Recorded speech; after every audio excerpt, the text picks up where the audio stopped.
produksi teman-teman ya. Jadi kalau baik, jadi teman-teman kemarin kita sudah bahas praproduksi. Praproduksi itu menyangkut hal-hal yang sifatnya riset, riset konten, riset target audience, penggunaan keyword ya atau riset keyword, lalu riset hashtag, terus konsep kontennya mau seperti apa. Oh ya itu tugas ya. Teman-teman nanti silakan dikumpulkan melalui email saya jam paling lambat jam 3 nanti ya. Paling lambat jam 3 ya. Itu tugas untuk praproduksi ya. Di jam 3 ini tolong dikirimkan dalam bentuk file pakai Word aja ya, nulis pakai Word terus nanti dikirim ke email. Nah, nanti setelah semuanya terkumpul baru saya upload ke folder yang sudah ditentukan oleh panitia. Semua tugas teman-teman semua ya. Oke, jadi di sini adalah cara memproduksi konten video. Nah, ini sebenarnya ini 3 sesi ini ya. Sesi 3, 4, 5 ini kita tentang produksi konten video ya. Oke, kita coba kenal-kenal dulu ya alat-alatnya. Nah, apa yang kita dapat pada sesi ketiga, keempat, kelima ini sebenarnya cukup banyak ya. Jadi workflow produksi konten ya, umum dan pariwisata. Ini kenapa ada tulisan pariwisata? Karena ini materi yang sebelumnya saya bawakan untuk sebuah lembaga di mana mereka menginginkan kontennya itu temanya pariwisata. Jadi selain di sini saya juga beberapa tempat lembaga yang juga saya ajar tentang konten kreator. Jadi ini belum saya hapus bagian pariwisatanya. Nah, untuk di talent class ini memang kayaknya sih tidak ada pesanan dari panitia untuk membuat tema konten dengan tema tertentu. Jadi makanya saya lupa menghapus pariwisatanya. Oke, lalu mampu melakukan persiapan dan instalasi perangkat serta aplikasi untuk produksi konten video. Sebenarnya kita lebih banyak praktek sebenarnya ya di sini nanti. Lalu persiapan setting video. Nah, ini mohon maaf sekali teman-teman, ini materi-materi ini kemungkinan akan saya split ke besok ya. Karena besok insya Allah saya bisa live di studio. Jadi semua materi ini ya, hampir semua sih saya lihat di sini persiapan setting video, terus ada mengoperasikan kamera, teknik fotografi, dan lain-lainnya. Oke, ya ini hampir semua nih harusnya sih live ya. Tapi tadi pagi saya cek di studio, studionya kosong. Bang Aryanya teman saya lagi keluar kota, jadi baru besok bisa dibuka studionya.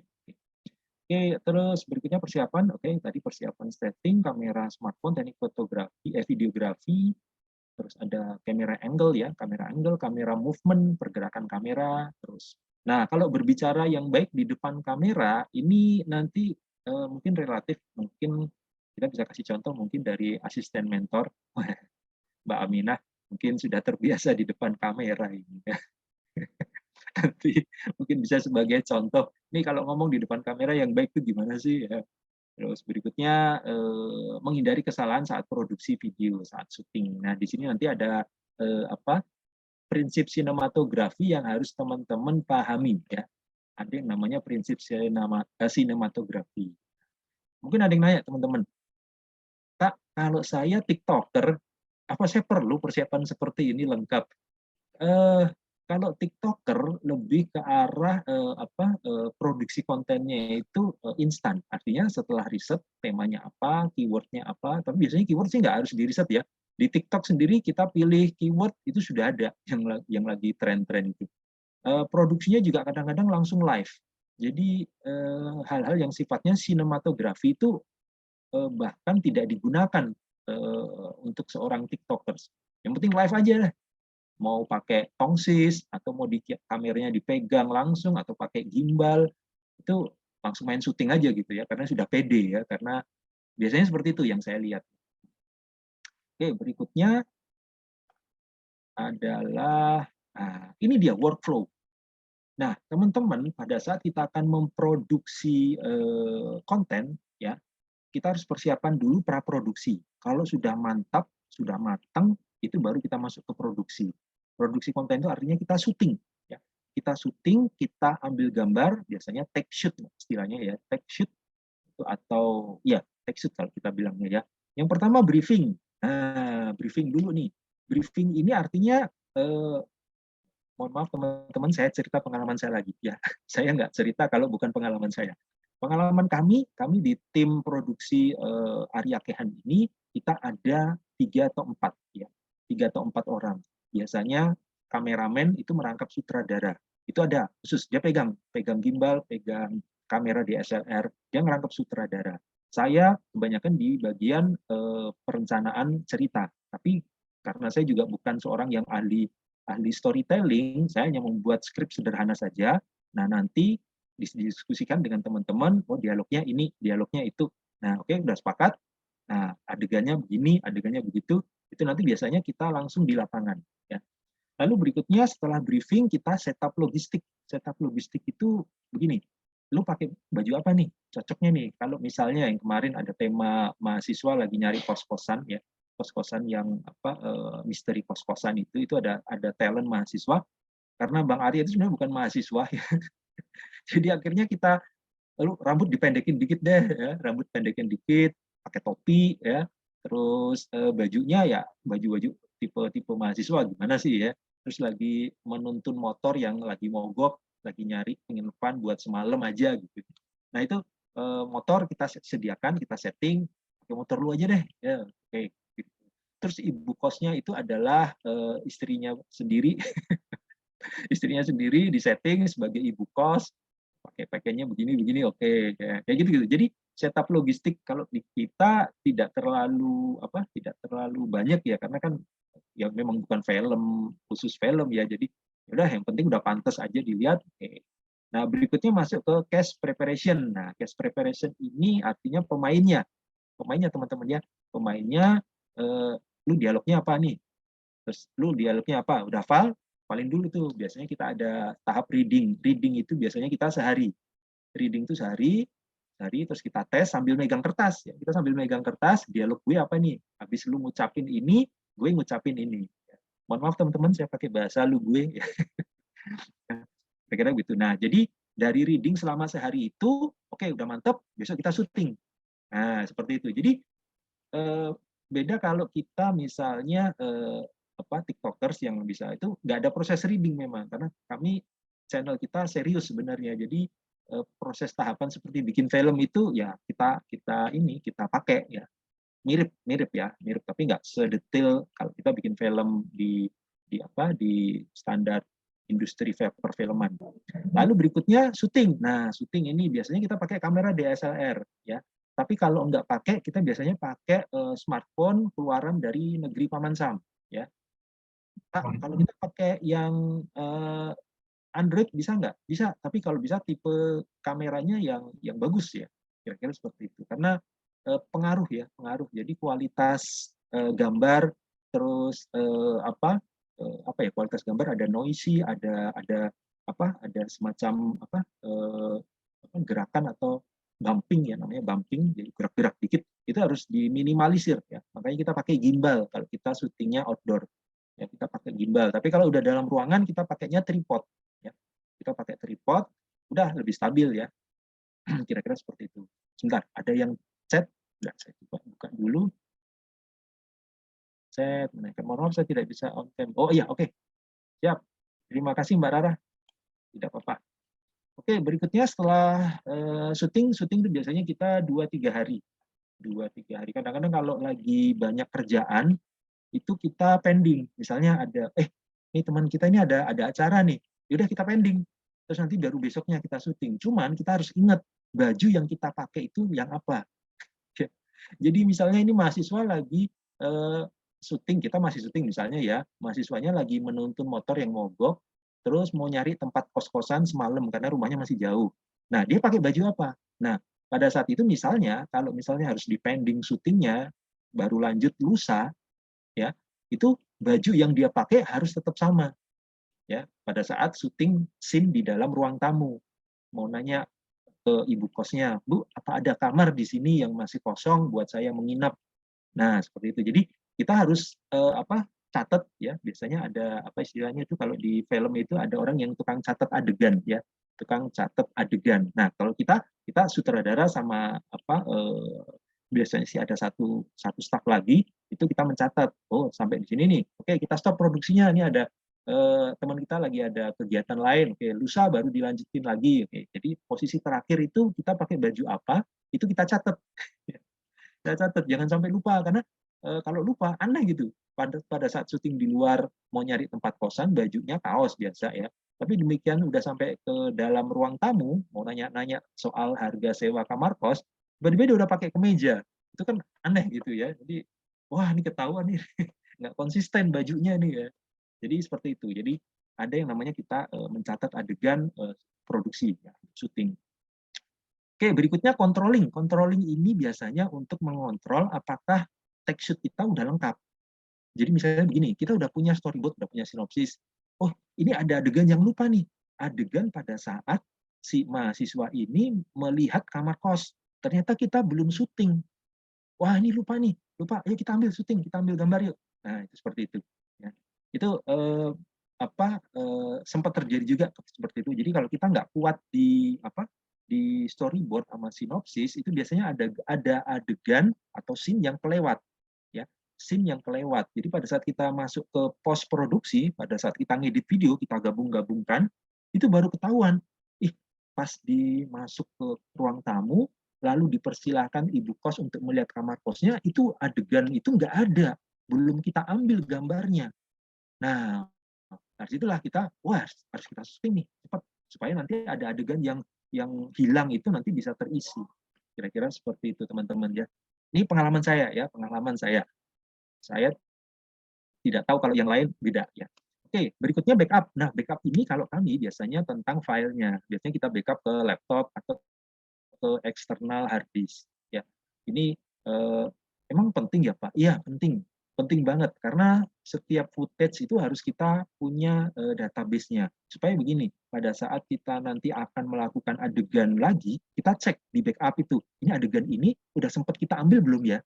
Kita cek lagi, kita lihat itu. Wah, ini yang bikin pusing tuh di post produksi. Post produksi itu waktunya cukup lama itu. Bisa 5 hari, bisa 4 hari gitu paling cepat ya. Karena kita menggabungkan adegan-adegan sampai membentuk sebuah cerita yang lengkap dan berurutan ya. Itu kadang-kadang suka terjadi adegannya lompat. Lompat itu artinya apa? Itu file nomor, misalnya file, kita kasih nama filenya, nomor 1, 2, 3, scene 1, 2, 3 itu kita kasih nama. Nah itu kalau misalnya kita lupa kasih nama, kita bingung. Ini adegan ini, file ini posisinya di mana nih? Setelah adegan apa ini? Kira-kira seperti itu ya teman-teman ya. Jadi kita kasih nama lengkap itu namanya backup ya. Jadi kalau kita misalnya terlalu banyak file ya otomatis post produksinya lama bisa seminggu ya, bisa seminggu. Lalu berikutnya evaluasi nomor 7 itu evaluasi. Evaluasi biasanya kita melihat oh udah kita susun, oke ceritanya udah fix, udah selesai, kita kasih efek udah, terus kita lihat lagi, kita setel lagi file videonya. Oke, udah mantap. Nah, kalau udah mantap, kita langsung melakukan riset keyword. Nah, pada saat 7 hari itu atau setelah 8 hari itu keyword yang saat itu trending apa? Nah, itu kita pakai untuk kita sesuaikan dengan tema cerita kita. Nanti di deskripsi kita atur sedemikian rupa sehingga ada nyambungnya antara keyword yang saat itu nanti trennya naik dengan konten kita. Ya, seperti itu. Jadi ini kira-kira workflow produksi konten di kami ya, di kami. Mungkin kalau teman-teman punya referensi yang lain, oh saya punya teman Pak, dia youtuber juga nggak kayak gini ya, silakan ya teman-teman ya. Ini tidak harus ngikutin saya, tapi silakan teman-teman yang kira-kira yang menurut teman-teman yang pas atau yang sesuai itu yang mana ya. Ini kira-kira kalau di kami produksinya seperti itu ya, tahap-tahapannya. Oke, lanjut. Silakan kalau ada yang mau nanyakan ya. Nah, untuk perangkat serta aplikasi. Nah, ya, oke. Perangkat untuk aplikasinya. Nah, ini kalau yang gampang kita pakainya smartphone ya. Ini yang gampang ya. Kami kebetulan kontennya horornya agak serius drama, maka kita jarang pakai smartphone. Kita pakai kamera DSLR ya. Tahu ya perbedaan kamera DSLR dengan mirrorless? Ada yang bisa cerita ke saya bedanya DSLR dengan mirrorless? Nah, kamera mirrorless itu bentuknya seperti kamera saku, ya. mirrorless, artinya tanpa cermin, kamera tanpa cermin. Bedanya Pak Kak dengan DSLR. Kamera DSLR itu khusus fotografi. Jadi sebenarnya teman-teman kalau misalnya ngambil video pakai kamera DSLR, sebenarnya peruntukan kamera DSLR itu hanya untuk fotografi. Bisa dipakai untuk video, cuman durasinya tidak lama. Ya. Ada yang pernah nyoba nggak pakai video, ambil video pakai kamera DSLR, durasi 5 menit, 6 menit itu kameranya udah panas. Ya, kameranya udah panas. Biasanya CMOS-nya itu sudah panas.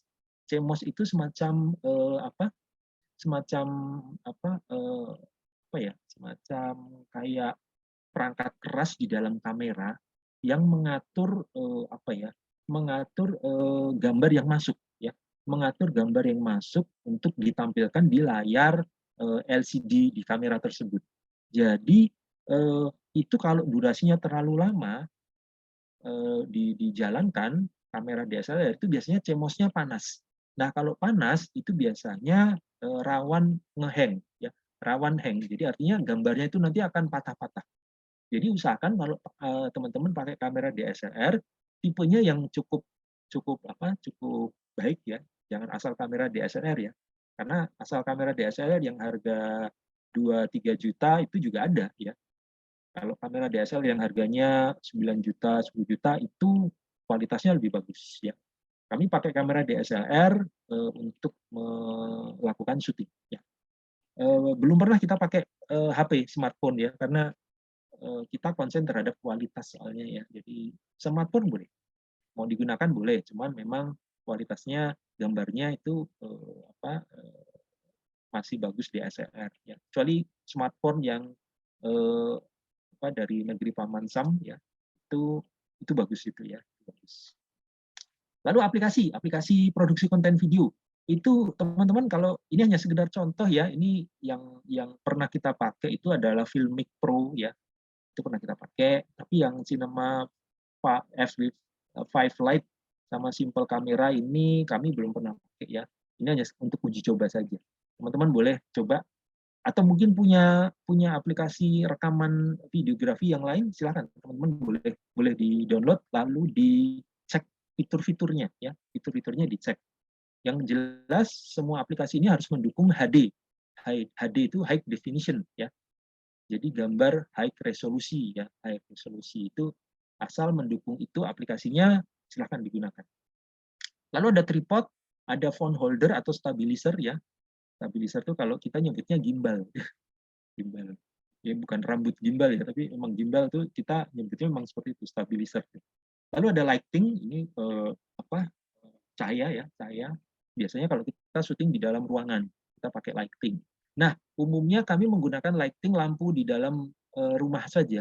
Jadi kalau mau khusus pakai lampu yang dipakai lighting disorot, itu biasanya kami menggunakannya di studio podcast. Ya, kami punya studio podcast juga, ya, itu baru kami menggunakan lighting. Tapi kalau hanya untuk syuting horor, prinsip kami adalah syuting film horor itu nuansanya harus gelap, ya.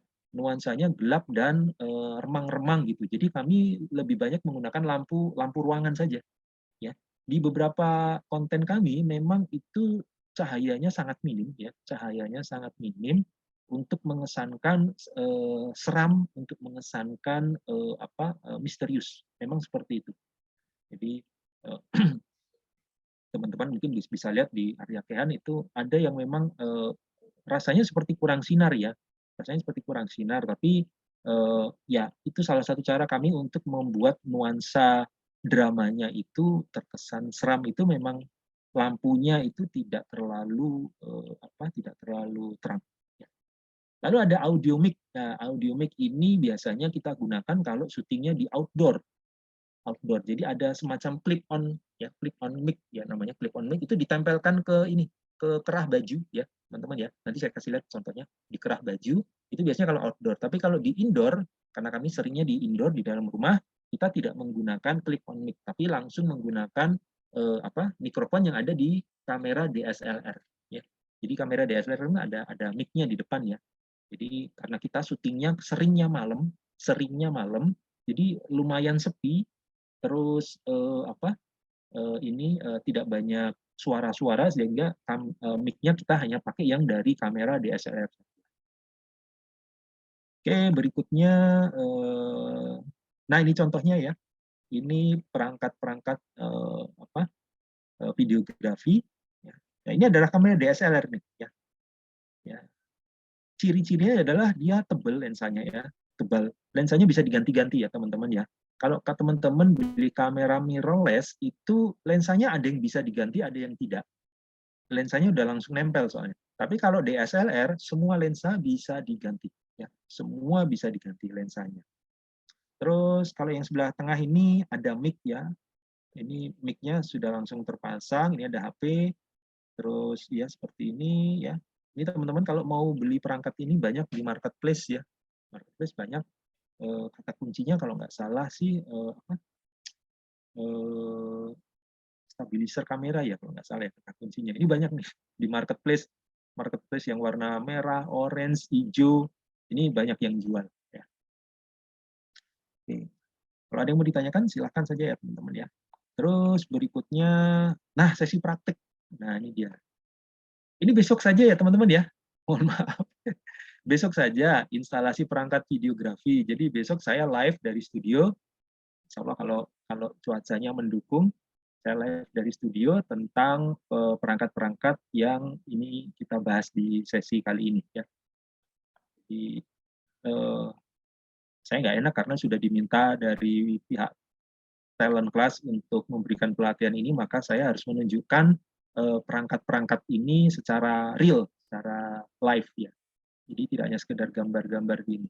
Oke, nah ini dia perangkat videografi kamera DSLR. Ini kira-kira ciri khasnya seperti ini teman-teman. Boleh dibaca di situ, ukurannya relatif kompak dan praktis ya. Terus ukuran sensor CMOS kamera DSLR lebih besar. CMOS, ini sebenarnya CMOS ini singkatan ya teman-teman ya. Tapi saya lupa singkatannya apa, ini agak susah dihafalin.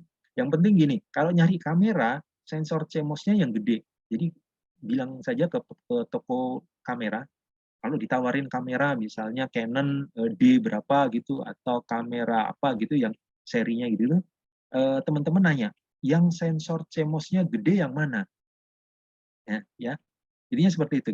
Sensor CMOS-nya yang paling besar yang mana? Karena demikian sensor CMOS-nya gede, maka teman-teman bisa mendapatkan gambar yang lebih detail serta durasi perekaman yang lebih lama. Ya. Kalau ukuran sensor CMOS-nya kecil, itu cepat panas, teman-teman ya. Kamera DSLR-nya cepat panas. Jadi mungkin baru dipakai syuting untuk 4 menit, itu badannya kamera ya, itu sudah panas. Karena memang DSLR itu khusus fotografi. Ya, khusus fotografi sebenarnya, bukan untuk video. Kalau kalian sedang lihat ada orang syuting video pakai DSLR bisa, cuman sebenarnya itu cuman bertahan paling 15 menit saja. 15 menit ya. Karena kalau enggak kelamaan itu sensor CMOS-nya panas. Kalau panas itu rentan rusak. Ya. Terdapat sensor yang mengurangi noise gambar saat pengambilan gambar dengan cahaya minim. Nah, inilah nikmatnya kamera DSLR. Kenapa? Karena kami kontennya temanya horor, suasananya harus gelap, remang-remang dengan pencahayaan yang tidak terlalu baik. Itu kami butuh kamera yang bisa meniadakan noise, meniadakan titik-titik ya. Teman-teman kalau nanti coba pakai kamera HP, ambil gambar di ruangan yang gelap, itu biasanya ya, itu ada titik-titik noise-nya itu ya. Oke, yang keempat, lensa dapat diganti sesuai kebutuhan ya. Semua kamera DSLR bisa diganti lensanya ya. Terus daya tahan baterai lebih lama dibandingkan kamera mirrorless ya. Daya tahan baterainya lebih lama. Makanya kamera DSLR kalau yang bagus, CMOS-nya gede itu bisa 15 menit, bisa 30 menit, ada sampai 30 menit ya. Baru panas ya sensornya. Kira-kira seperti. Terus berikutnya lanjut. Nah, kamera mirrorless. Nah, mungkin ada yang nanya tadi. Bedanya sama kamera mirrorless apa, Kak? Nah, ini dia. Nih, teman-teman lihat gambarnya. Kalau ada kamera yang kayak gini, tipis kayak kamera saku, tapi ada lensa yang menjulur keluar, ya, lensanya kelihatan kayak menjulur keluar, itu kamera mirrorless. Bedanya sama kamera saku tidak punya lensa yang panjang seperti ini. Ya. Jadi ini sebenarnya mirrorless ini gabungan antara DSLR dan kamera saku atau compact compact camera ya. Compact camera. Itu biasanya kamera saku sebutannya. Nah, ini mirrorless. Kak, bedanya apa? Untungnya apa pakai kamera mirrorless? Nah, ini dia. Ukuran dan beratnya lebih ringan daripada kamera DSLR ya, sudah pasti. Terus layar LCD-nya ya, dia punya jendela bidikan optik. Jadi begini, kalian syuting pakai kamera mirrorless, kalian tidak harus mendekatkan kamera mirrorless itu ke mata untuk melihat jendela bidiknya. Dia ada layar LCD-nya. Ya. Walaupun sekarang kamera DSLR pun sudah ada layar LCD, tapi beberapa orang masih menggunakan jendela bidik yang ada di kamera DSLR. Nah, itu bedanya. Kalau mirrorless tidak ada jendela bidik seperti itu. Dia langsung kamera ada layar LCD-nya. Ya. Memang lebih enak ya, lebih enak karena kita nggak usah mendekatkan kamera ke mata ya. Jadi kita cukup dari jauh kita lihat oh ada layar LCD-nya kira-kira seperti itu. Terus berikutnya harga relatif lebih terjangkau daripada kamera DSLR. Ya, betul ya. Jadi kamera mirrorless ini lebih murah ya, lebih murah. Jadi harganya itu antara DSLR dan kamera saku. Ya. Range harganya sekitar itu aja di antara dua. Oke. Ada yang mau ditanyakan? Tidak ada, saya lanjut. Nah, perangkat videografi kamera smartphone. Nah, ini buat teman-teman yang mungkin baru merintis pertama kali sebagai content creator, atau mungkin ada yang sudah content creator tapi lebih suka pakai smartphone. Nah, ini dia. Jadi ciri-cirinya adalah harga smartphone relatif lebih terjangkau. Tapi teman-teman harap diingat, tidak semua smartphone itu mendukung kamera HD, ya, gambar-gambar HD, high definition. Jadi harus ada fitur HDR, ya. HDR untuk menjangkau pencahayaan yang lebih luas dan dinamis. Jadi kalau ada teman-teman kalau mau cek kameranya boleh di HP itu settingannya ada nggak fitur HD. Kalau tidak ada fitur HD itu berarti kamera yang teman-teman miliki itu belum bisa menghasilkan gambar dengan resolusi di atas 1280 ya. Di atas itu nggak bisa. Jadi hanya luas ininya videonya maksimal 1280. Jadi tipe-tipe ini, tipe-tipe gambar SVGA. Kalau VGA itu kan berarti kan ukurannya cuma kecil tuh, cuma 460 kali 320 ya. Itu kamera-kamera jadul tuh VGA seperti itu. Kalau yang di atasnya SVGA, Super VGA, itu sudah bisa sampai 720 ya, 720 resolusinya, lebar ininya eh, videonya itu lebarnya 720 piksel. Tapi kalau sudah ada fitur HD, itu maka video yang dihasilkan itu udah ukurannya minimal 1280 piksel untuk lebarnya. Kira-kira seperti itu. Memiliki aplikasi edit video. Nah, enaknya seperti itu di smartphone. Jadi udah langsung bisa ngedit di satu alat. Jadi kalau teman-teman kemarin ada yang nanya pakai VN, pakai CapCut, nah itu udah langsung demikian syuting, diedit, langsung diupload. Ya, jadi konten creator memang bermacam-macam ya teman-teman ya. Ada yang memang memproduksi kontennya mirip-mirip kalau bikin film, ada juga yang produksi kontennya yang enteng-enteng atau ringan-ringan. Apalagi kalau yang TikTokers itu ya asal kameranya mendukung HD, udah dia tinggal menekuni profesi sebagai TikTokers, udah bisa langsung memproduksi konten. Jadi prosesnya tidak seribet kayak di kami ya, di kami. Alat yang sudah dilengkapi dengan fitur menstabilkan gambar. Oke, yang nomor 4 ini tergantung ya. Teman-teman pernah tahu nggak sih ada iklan salah satu merek HP smartphone dari negeri Cina, dia sudah dilengkapi gimbal. Jadi begini, di dalam layar, di dalam kameranya ini tuh udah bisa goyang-goyang. Jadi kameranya itu tidak istilahnya tidak kaku, tidak kalau saya sebutnya dipantek ke bodi HP itu kan ini kan kaku ya. Tapi kalau yang terbaru katanya ini sudah ada kayak lapisan karetnya sehingga kameranya itu bisa goyang-goyang sendiri. Ya. Jadi kalau kita sentuh kameranya itu kayak ada goyang gitu ya. Artinya di situ sebenarnya sudah ada gimbalnya, built-in. Itu namanya built-in stabilizer. Itu saya lupa mereknya apa, tapi sistem operasinya Android. Jadi teman-teman kalau mau beli kamera yang smartphone yang bagus untuk video, sebaiknya dipastikan mendukung fitur-fitur untuk videografi. Ya, kira-kira seperti itu. Oke, lanjut. Nah, ini perangkat audio ya. Perangkat audio seperti ini ada shotgun mic ya, shotgun. Ini kami punya, cuman hanya beberapa kali aja kita pakai karena memang shotgun ini biasanya kalau kita letakkan di kamera itu nggak bisa, jadi harus dipegang khusus. Ya, ini harus dipegang oleh orang khususnya. Karena tim kita nggak terlalu banyak, ya udahlah kita pakai mic yang ada di kamera DSLR aja. Kita nggak ribet-ribet. Kalau ini pakai ini lebih ribet ya, tim produksinya lebih banyak. Apalagi kalau boom mic. Nah, ini boom mic seperti ini. Kita nggak pakai ya, teman-teman ya. Makanya di konten-konten kita itu kebanyakan kontennya pengambilan gambarnya adalah close up.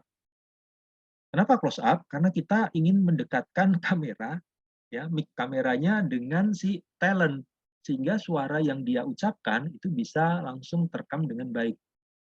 Ya. Kalau kita pakai long shoot, apalagi medium shoot, ya, medium shoot itu artinya kelihatan dari kepala sampai pinggang, ya, itu medium shoot. Itu suara yang dihasilkan atau yang terekam itu agak sedikit kecil volumenya karena agak jauh, ya, agak jauh. Makanya kami menggunakan konsep kamera view-nya itu lebih banyak ke close up. Close up itu artinya wajah dari rambut sampai mungkin sekitar dada atau leher. Ya. Biasanya sekitar hampir sampai dada itu aja sih yang kita banyak gunakan, yaitu sudah masuk ke dalam tipe pengambilan gambar secara close up. Ya, kira seperti itu. Oke, berikutnya perangkat audio, masih lagi perangkat. Nah, ini yang namanya clip on mic nih ya, ditempel ke bagian kerah baju ya. Kerah baju ini ukurannya kecil ya. Kalau untuk harganya bervariasi. Kalau teman-teman mau nyari di marketplace ini harganya ada yang dari sekitar 200.000 sampai harga 2 juta ada ya, tergantung kualitas biasanya. Semakin mahal biasanya semakin sensitif ya, semakin sensitif. Jadi kita bernafas aja terekam suaranya ya. Jadi kita bernafas itu terekam ya, suara nafas kita itu terekam. Itu kalau yang sensitif ya. Jadi teman-teman boleh coba pertimbangkan kalau misalnya akan menjadi content creator di lokasi outdoor ya, outdoor atau suka explore tempat sebagai traveler mungkin ya, teman-teman ada yang traveler itu diwajibkan ya, sebenarnya bukan diwajibkan sih, alangkah baiknya menggunakan clip on mic. Nah, clip on mic ini ada yang kabel, ada yang menggunakan Bluetooth ya. Bluetooth. Jadi kalau misalnya Pak pakai HP bisa nggak? Bisa. Jadi nanti dihubungkan dengan Bluetooth di HP. Jadi ini ada baterainya ya, ada baterainya. Terus nanti disambungkan ke HP dengan koneksi Bluetooth. Nah, nanti teman-teman bisa dari kejauhan misalnya lagi explore ke gunung misalnya ya, ke gunung atau ke sungai gitu ya. Itu kan bisa jadi pengambilan gambarnya bukan long shoot, bukan close up, bukan medium shoot, tapi long shoot. Nah, kalau long shoot berarti jaraknya jauh nih antara si talent dengan kamera. Nah, ini kalau pakai clip on mic ini sangat membantu teman-teman ya. Ada yang kabel, ada yang pakai Bluetooth ya. Kalau saran saya sih beli yang versi koneksinya Bluetooth, ini lebih lebih bagus ya. Nah, ini kalau ini standing mic namanya. Standing mic ini kayak semacam kalau kita pakai HP itu kayak tongsis ya, kayak tongsis ya seperti itu. Kayak tongsis gitu ya. Tapi kalau ini cocoknya untuk konten-konten dengan konsep podcast atau interview atau wawancara. Ya. Ini cocok nih seperti ini ya. Kalau outdoor nggak cocok kayak gini ya. Ya seperti ini. Oke, berikutnya. Nah, persiapan untuk setting video. Nah, ini teman-teman bagi teman-teman yang memang berminat sekali untuk untuk menjadi konten kreator yang secara serius, ini perlu persiapan kru. Nah, ini kru ini tergantung ya teman-teman ya. Teman-teman sendiri aja ya. Jadi teman kita aja mungkin yang sama-sama passion di konten, kita ajak gabung gitu, bikin satu channel YouTube ya, kira-kira seperti itu. Lalu ada cast ya, cast pemain ya, atau kita nyebutnya talent, ya, talent. Terus ada art. Kalau art ini nggak wajib ya, nggak wajib. Artinya kalau kami nggak terlalu konsen ke artnya. Jadi ya kita ruang tamu apa adanya yang ada di situ. Jadi nggak harus disetting, oh kursinya mesti begini, terus background temboknya mesti dikasih apa gitu, enggak ya. Kita ya apa adanya saja. Terus ada wardrobe, kostum. Kostum ini juga apa adanya. Kostum yang kita pakai sehari-hari itu sering kita pakai ya. Pakai kaos ya, kaos putih, gembel gitu ya, sering lah kita pakai seperti itu. Lokasi, nah lokasi memang kami punya kelebihan, kami punya rumah kita kontrak rumah sekaligus studio ya untuk pembuatan konten horor kita. Lalu properti, kalau properti ini juga apa adanya ya. Kebetulan di rumah itu sudah ada properti standar kayak meja, kursi itu memang sudah ada ya. Sudah ada ya udah gitu aja yang kita pakai. Lemari, ya posisi-posisi seperti itu. Ya. Kalau kamar pintunya pintunya model zaman dulu kayak kayu kayak gitu ya. Itu ya ya udah apa adanya saja. Oke, lanjut sesi praktik. Nah, ini sesi praktik video. Ini insya Allah besok ya teman-teman ya, hari Minggu ya. Hari Minggu insya Allah saya janji kita live dari studio tempat kami ya, syuting ya langsung. Jadi mungkin besok hari Minggu itu saya nggak pakai PowerPoint ya, saya langsung ini aja deh praktek gitu ya. Jadi nanti teman-teman ngelihatnya dari layar sini ya, karena nggak bisa ini ya, nggak bisa share screen kan kalau pakai Zoom secara live ya. Jadi nanti dari sini silakan nanti teman-teman pakai pin biar layarnya lebih besar. Oke, ini sesi praktek ini nggak bisa saya tunjukkan karena ya itu tadi alat-alat semua ada di studio, jadi eh, kalau di rumah saya nggak ada, ini paling hanya HP saja, jadi semua ada di studio peralatan. Lalu berikutnya operasi kamera HP atau mengoperasikan HP sebagai kamera untuk pengambilan gambar. Ini teman-teman harus mengenal smartphone-nya teman-teman sendiri ya. Jadi kalau misalnya Kak, saya mau beli HP baru. Nah, tolong sebelum HP baru itu dipakai untuk produksi konten, tolong dilihat-lihat lagi fiturnya, dicek kembali fiturnya, lalu dicoba. Yang jelas seperti itu ya, dicoba. Ya, kami pernah menggunakan smartphone, tetapi ternyata hasilnya mengecewakan. Ya, mereknya, sorry, maaf, saya nyebut lagi. Merek inisialnya hurufnya di depannya S. Ini harganya range-nya antar apa? Range-nya itu di bawah 8 ya. Tapi kami kurang puas. Kenapa? Karena pada saat kita pakai kamera itu biasanya autofocus ya, autofocus. Ini autofocus. Misalnya gini. Tapi ketika kita geser kamera, lalu ada objek yang lebih dekat, misalnya ya, objek yang lebih dekat, itu autofokusnya itu meresponnya itu lambat. Jadi kelihatan sekali antara jarak benda yang kita syuting jauh, tiba-tiba kita geser, kita putar ke kanan. Nah, misalnya di kanan itu ada teman kita lagi berdiri, karena harusnya sistem autofocus itu langsung otomatis ya. Ini ada kayak semacam jeda. Jadi jeda peralihan ya. Itu kayak apa? Ngebling gitu ya. Ngebling tek tek. Nah, gitu ya. Jadi gimana ya? Terus langsung. Nah, itu ada jeda seperti itu jadi nggak smooth. Itu kami sempat apa? Sempat sempat sedikit kecewa kok seperti ini ya dengan harga harga range 8 JT ya 8 JT ini kok kameranya autofokusnya nggak smooth dalam mengambil gambar dari jarak jauh ke dekat ya. Ada semacam jeda gitu ya. Akhirnya yaudah kami balik lagi ke kamera DSLR. Jadi teman-teman apabila memang membeli kamera tolong dikenali dulu kameranya, fiturnya, lalu settingan-settingannya di dalamnya. Penonton kamera sesuai kebutuhan, memilih mode dan efek kamera ini juga ya. Modenya mau auto, mau manual, mau profesional, mau night ya. Lalu kalau ada efek, efeknya auto atau black and white, sepia dan seterusnya ini teman-teman harus paham ya. Harus paham betul ini. Supaya nanti pada saat pengambilan gambar tidak berulang-ulang ya. Tidak berulang. Oke, berikutnya nah praktek lagi menggunakan kamera handphone ya. Oke, besok ya, teman-teman ya. Hari Minggu mudah-mudahan cuaca mendukung ya. Jadi kita coba live dari studio saya, studio kami. Oke, teknik videografi. Teman-teman, ada yang nanyain nggak nih? Kok sepi-sepi aja nih? Adakah yang mau nanyain, teman-teman? Izin bertanya, Pak. Ya, ini dong, lebih asik. Kita ngobrolnya dua arah dong. Kalau dari saya, menurut saya kering soalnya. Gimana, Mas? Untuk videografi sendiri kan terkait konten sendiri bebas ya, Pak. Apakah drama, ataukah vlog atau apa gitu kan, Pak. Itu Iya, tugasnya betul. kemarin. Iya, Oke. di tugas saya begitu. Silakan dipilih yang sesuai.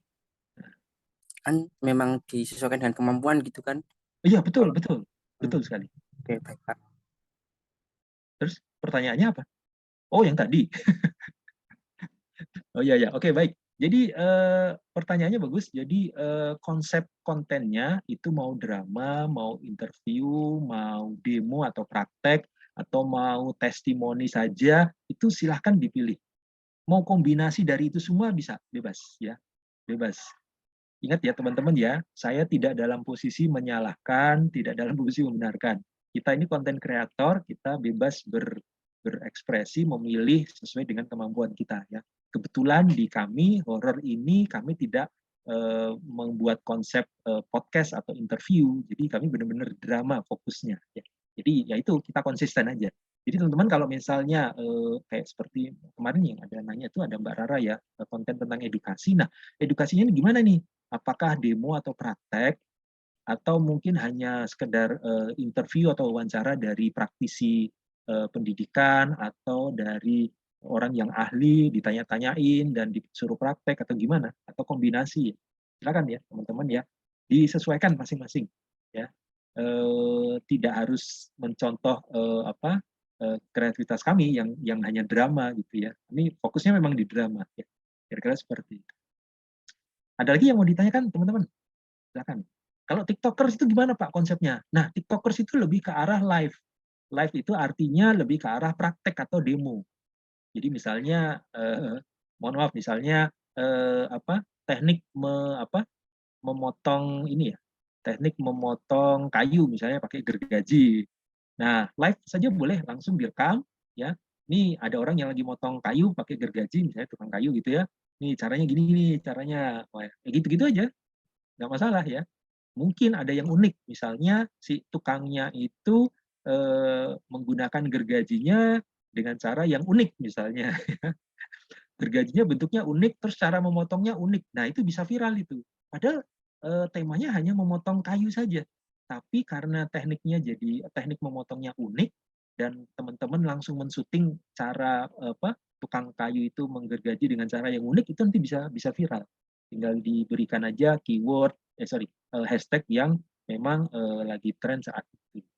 Jadi ini yang namanya konsepnya langsung demo, ya, langsung praktek, ya, itu seperti itu.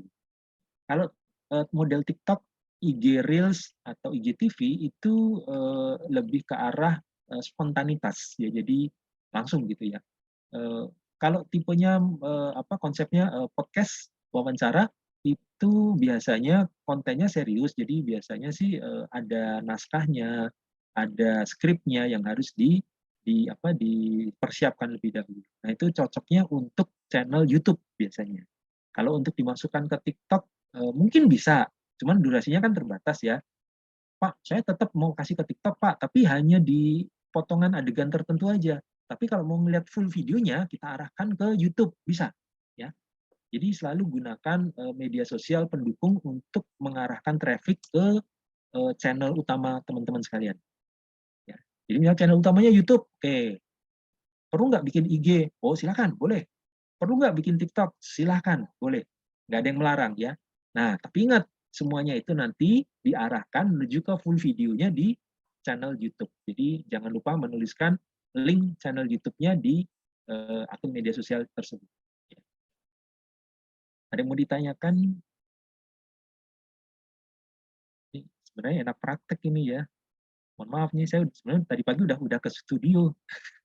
Saya mau live di sana, ternyata studionya dikunci. Ya, karena kami menyewa rumah kontrakan itu nggak ada yang nunggu di studionya, jadi hanya peralatan aja taruh di situ ya. Jadi kalau kita mau produksi baru kita ke studio, kita mulai persiapan. Kalau enggak ya udah studionya dikunci, udah. Ya.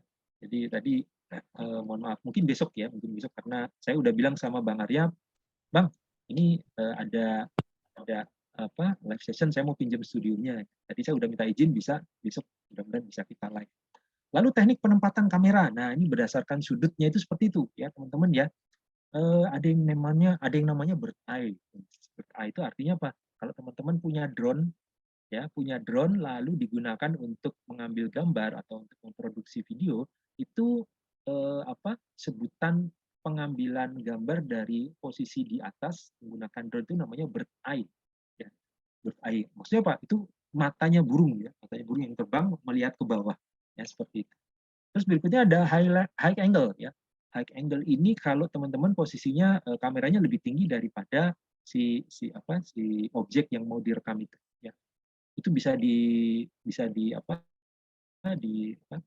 tidak harus di luar ruangan ya, bisa di outdoor.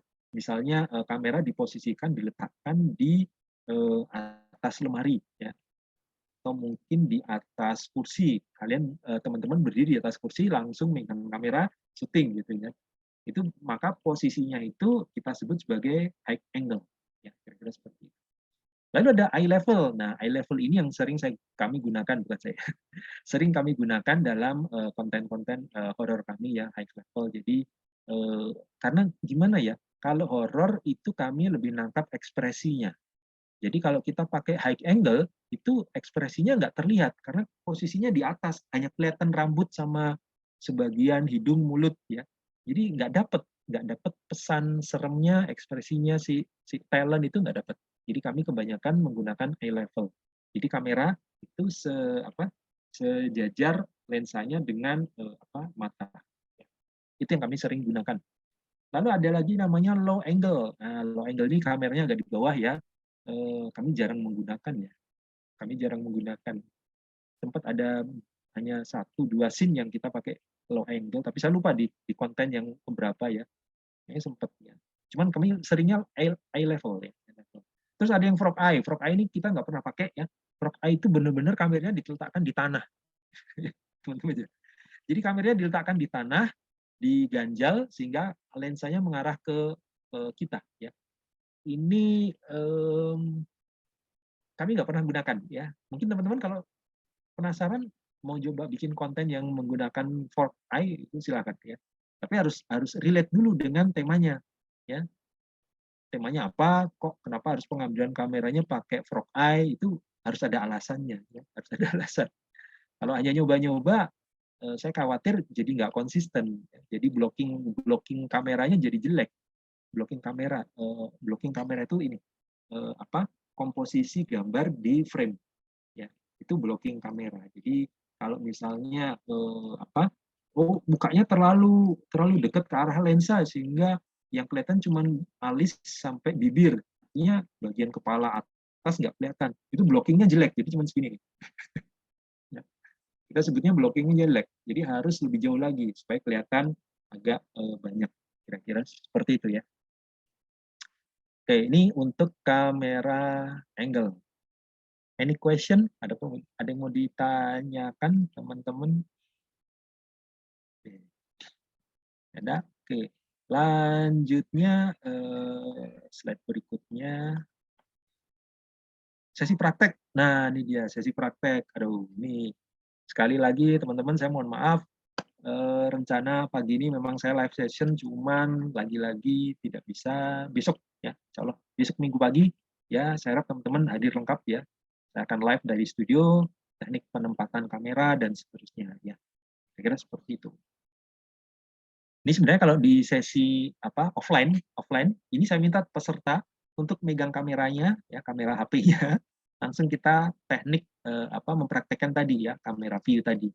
Mulai dari high level, eye level, terus frog eye ya, lower eye dan seterusnya ya. Berikutnya ini adalah teknik pergerakan kamera atau kamera movement. Kamera movement. Eh, mungkin ada yang nanya, Pak, itu cara gunainnya gimana? Ini terus terang di kami tidak pernah digunakan. Ya, kami nggak ada kamera movement. Paling kamera movement itu cuman menggeser kayak ya, kayak pan, ya, pan, ya, pan. Itu hanya memutar saja, putar kamera. Ya. Kami nggak pernah pakai dolly. Dolly itu berarti kameranya nanti di atasnya rel atau dipegang pakai gimbal, ya, maju mundur gitu. Kita nggak pernah seperti itu karena syuting di ruangan kita seringnya pakai tripod, ya. Seringnya pakai tripod sehingga gerakan kamera itu nggak banyak, ya. Kita nggak banyak. Ada yang pedestal tuh kayak gitu tuh ya, naik turun naik turun. Nah, selain itu kita nggak punya alatnya juga ya. Ini harus ada alatnya khusus ya. Terus ada truk itu geser ke kiri, kanan itu juga pakai rel sama kayak dolly. Ya. Itu pakai rel kalau mau lebih stabil gambarnya ya. Kalau hanya dipegang sama tangan pakai gimbal itu bisa, cuman cocoknya sih bukan untuk konten yang serius ya, kayak misalnya kalau misalnya konten untuk IG, untuk TikTok, untuk YouTube Short bisa. Oh, ada yang bertanya, sebentar saya baca dulu pertanyaannya. Kak, apakah bisa di-share link absennya? Share link. Mbak Aminah mungkin ini ada yang nanya nih Mas Lukman, absennya Oke, nanti di-share. ya aku share di grup kayak biasanya ya. Oke, terima kasih Mbak Aminah. Oke, untuk kamera movement ada yang mau ditanyakan? Tapi saya yakin nih teman-teman ini kayaknya teman-teman punya IG, punya TikTok ya, hampir semuanya punya ya. Kecuali saya nggak punya TikTok. Punya, Mas. Nggak punya ya, oke, wah mantap, mantap, mantap nih. Ya, saya sendiri malah nggak punya TikTok ya, tapi saya nggak malu mengakui ya. Kami memang memang kalau TikTok pribadi juga nggak punya, karena kan apa kita konsennya lebih ke arah tim ya untuk di monetize kan seperti itu. Ya. TikTok pribadi saya nggak punya.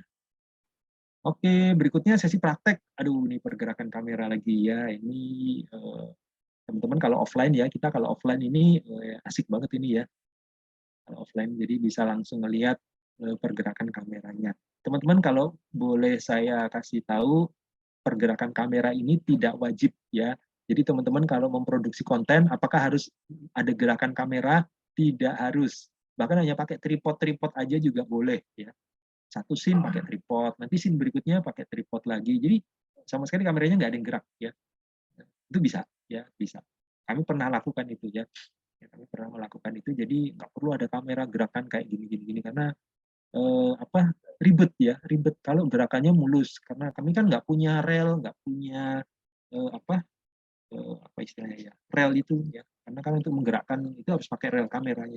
Teman-teman lihat di studio production house atau di studio televisi itu untuk bergerak ke kanan ke kiri kamera itu di bawahnya ada rel. Kira-kira seperti itu. Oke, untuk sesi pergerakan kamera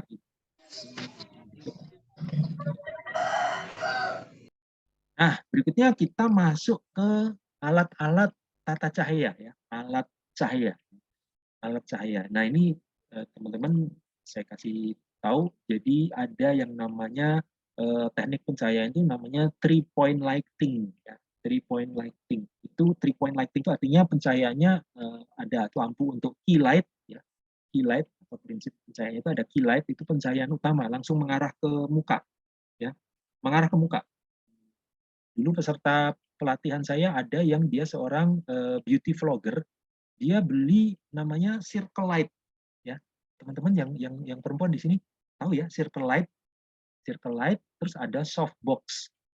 Ada softbox. Softbox itu seperti lampu ya, lampu standing tapi bisa diletakkan di meja. Itu ada semacam di apa layarnya itu di ujungnya kacanya itu ada semacam pelapis kayak dari apa ya, kertas minyak ya, seperti dari kertas minyak ya. Nah, itu sehingga cahaya yang keluar itu tidak terlalu bukan jenis cahaya spotlight ya. Artinya ini cahaya yang menyebar sehingga disebut sebagai softbox ya. Mungkin ada yang punya kali ya. Kalau circle light punya ya, teman-teman yang perempuan di sini. Mungkin Mbak Aminah punya circle light biasanya. Nah, circle light terus di tengahnya ada HP, tempat untuk meletakkan HP. Udah. Punya. Ya, itu. Jadi salah satu peserta saya dia seorang beauty vlogger, itu alatnya cuma kayak gitu. Dia buat nyari duit ya. Dia punya punya channel YouTube dan dia sudah dapat duit dari hasil sebagai beauty vlogger ya, teman-teman ya. Itu peserta dari Palembang kalau nggak salah. Kami mengadakan pelatihan di Palembang. Dia seorang YouTuber yang sudah dapat duit dari hasil sebagai beauty vlogger. Jadi teman-teman, apa yang ada sekarang bisa dimaksimalkan, tidak harus beli peralatan yang macam-macam ya. Itu yang kami yang saya sarankan ya. Tidak harus seperti yang saya katakan, wah harus ada dana sekian nih untuk beli kamera, untuk sewa untuk beli properti, bahkan untuk rumah untuk studio. Enggak harus ya teman-teman ya. Jangan terpaku pada apa yang sudah saya lakukan, karena memang kita beda-beda ya. Kebetulan saya diminta membantu seorang Bang Arya yang punya dana untuk memang dia membuat channel horror itu ya. Jadi itu dananya cukup besar ya. Oke, fill light ini cahaya pengisi, biasanya ada di bagian belakang dia untuk menghilangkan efek bayangan. Ada lagi backlight ya, backlight itu di belakang juga untuk menghilangkan bayangan. Mungkin bingung, Pak, fill light sama backlight itu posisi cahayanya di mana? Nah, ini dia. Jadi posisinya seperti ini, penempatannya. Nah, bisa kelihatan ya di share screen. Jadi si orang tersebut ada di depan, kameranya udah kelihatan di sebelah sini ya. Di sebelah sini sudah kelihatan. Nah, itu fill light itu di sebelah sini, sebelah kanan ya. Terus key light itu di sini ya. Pak, ini posisinya bisa ditukar nggak antara fill light dengan key light? Ini bisa. Cuman posisi key light itu harus lebih jauh ya. Harus lebih jauh daripada fill light, lebih jauh dari objeknya maksud saya ya. Nah, kameranya di sebelah sini posisinya. Backlight itu ada di sini di belakang. Sebenarnya nggak di belakang sekali ya, agak sejajar dengan orangnya. Tapi ngarahnya ke tembok bagian belakang. Kenapa tembok bagian belakang? Supaya nanti bayangan yang dihasilkan dari fill light ya, kan ini fill light, ini bayangannya kan ke sini. Nah, kita harus tembak dengan backlight ya. Kita harus tembak dengan backlight ya.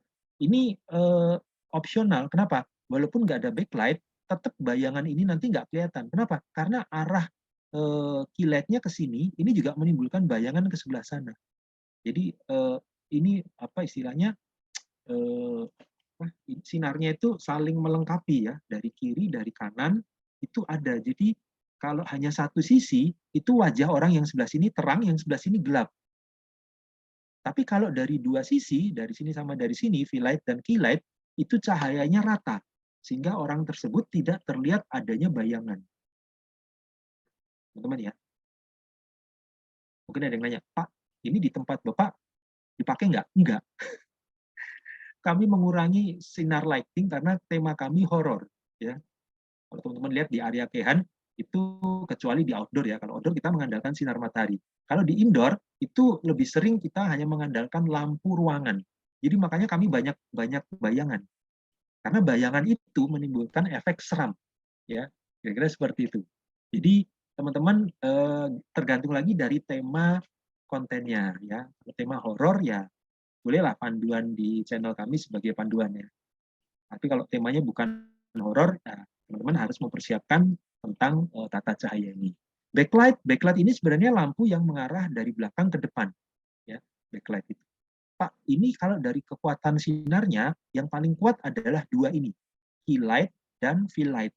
Sementara backlight yang sebelah sini opsional sama backlight yang di belakang, kekuatan sinarnya di bawahnya. Ya, di bawahnya. Kenapa? Kalau ini kuat, backlight-nya kuat, maka nanti ke arah kamera itu menjadi backlight. Jadi kayak semacam kalian nyuting orang berlawanan dengan kameranya, posisinya menantang arah sinar matahari. Ya, itu namanya backlight. Ya, itu namanya backlight. Jadi arah sinar mataharinya dari barat ke timur. Nah, kamera kalian itu mengarah dari timur ke barat. Nah, itu nanti objek orang yang disuting di tengah itu nggak kelihatan, hanya kelihatan siluetnya saja.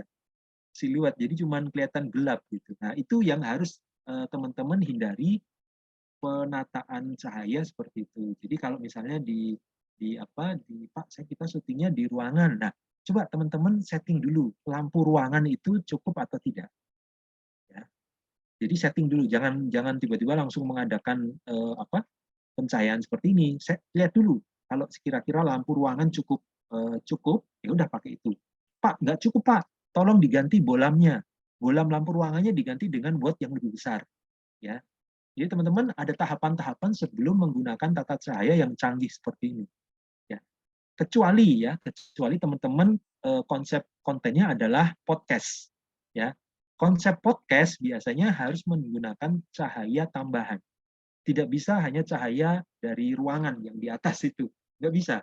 Ya, nanti akan ada bayangan itu nanti. Ya. Jadi kalau yang lain kecuali podcast, ya, kecuali interview atau podcast itu bisa menggunakan cahaya apa adanya. Kira-kira seperti itu. Sampai sini, adakah yang mau ditanyakan, teman-teman? Ada? Jelas, Pak. Jelas ya, lanjut ya. Ya, ini saya minta maaf, ini sebenarnya materi yang ini memang sesinya praktek harusnya ya. Besok deh. Besok saya praktekkan langsung. Jadi besok saya nggak pakai PowerPoint ya. Saya nggak pakai PowerPoint. Mungkin PowerPoint-nya langsung dari Mbak Aminah saja yang men-share. Saya langsung dari studio. Oke, lanjut lagi sesi praktek pencahayaan. Nah, ini di studio kami sudah ada ya, studio podcast. Nanti saya kasih lihat studio podcastnya, terus penempatan lighting-nya ya besok ya. Ini studionya lagi ditutup sama Bang Arya, teman saya. Jadi nggak bisa saya pakai. Oke. Berikutnya, nah teknik memodifikasi objek saat pengambilan video. Nah, ini jadi begini, maksudnya apa nih Pak? Maksudnya kameranya tetap stay ya, pakai tripod ya, tetap. Terus teman-teman itu biasanya kalau pernah lihat video-video dengan konsep unboxing nggak? Konsep video unboxing itu adalah kamera di depan pakai tripod ya. Sudut pengambilannya tetap di situ aja. Nah, teman-teman langsung mempraktekkan unboxing-nya. Misalnya unboxing HP ya. Wah, habis beli HP gitu ya. Habis beli HP, pengen memperlihatkan ke target audiensnya bahwa, oh ini loh, kalau cara membuka bungkus HP-nya seperti ini box-nya ya.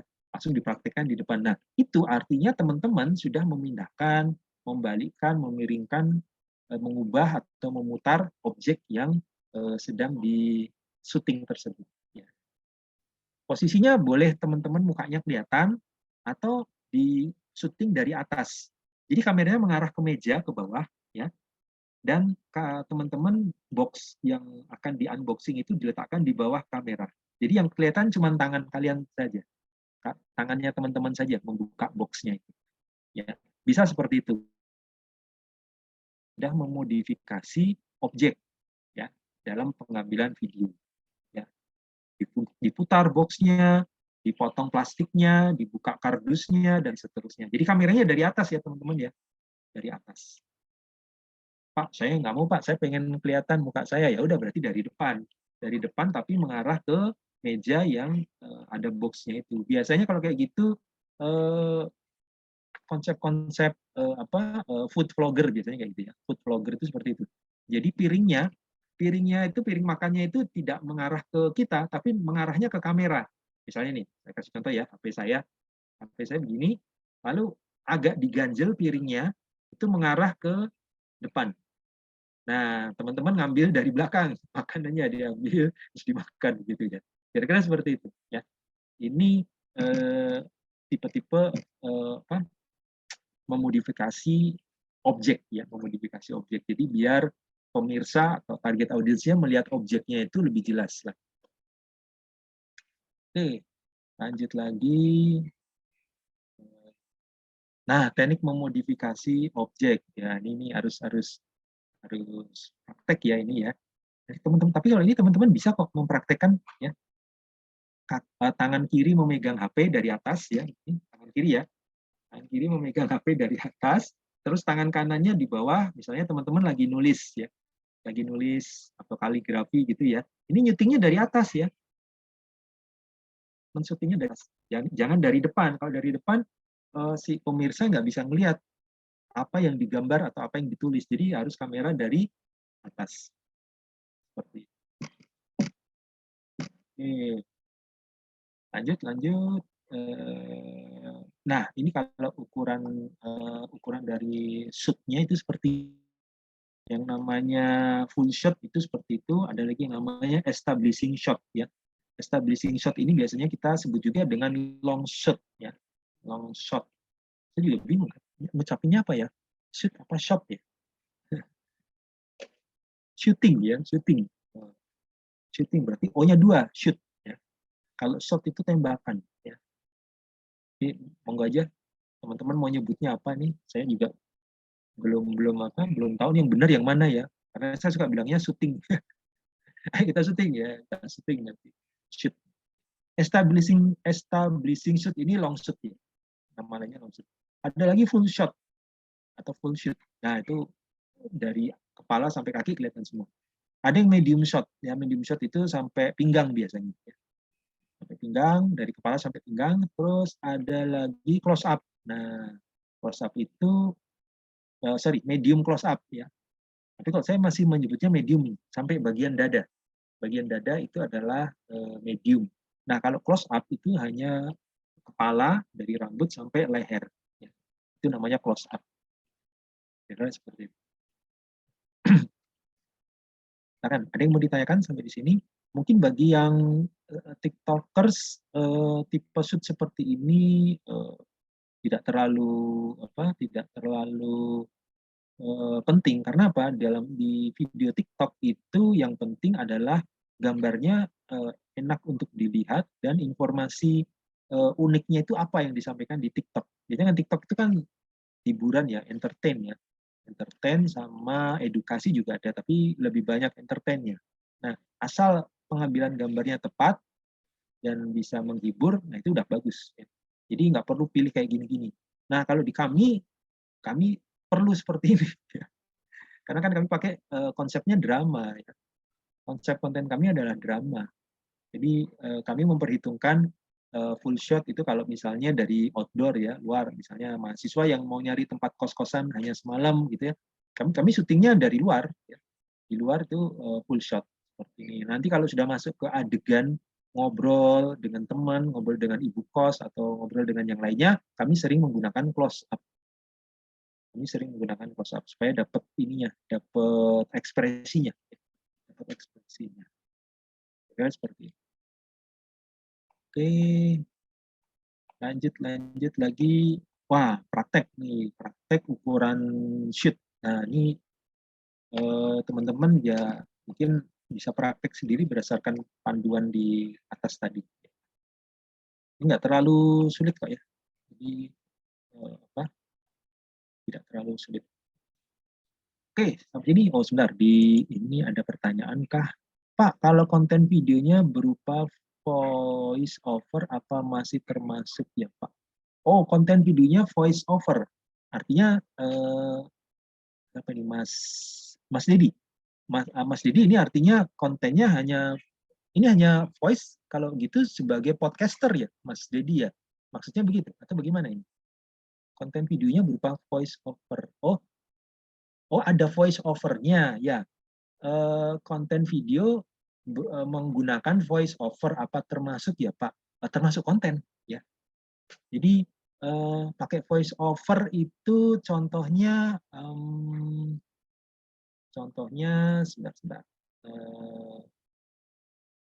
Contoh yang ada voice over itu kebetulan saya sempat bikin karena passion saya itu di horor. Jadi konten apapun yang sebenarnya bukan horor saya bikin mempunyai konsep horor. Sebentar ya, saya coba kasih contoh yang voice over ya. Voice over.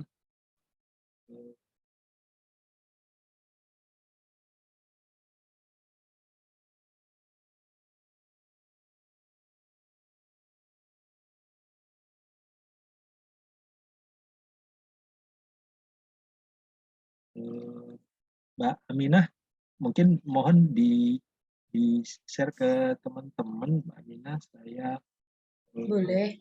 share-nya ke WA karena kalau nyari di laptop ini YouTube koneksinya agak lambat. Jadi Boleh, Kak. saya coba. Nah, ini adalah contoh konten yang kalau ini konten pribadi ya, bukan dari Arya Kehan. Nah, sudah Mbak, itu ada. Boleh di-share ke Oke, sebentar, Kak. ini yang menggunakan voice over ya, dengan voice over. Jadi saya pure di sini menggunakan voice over.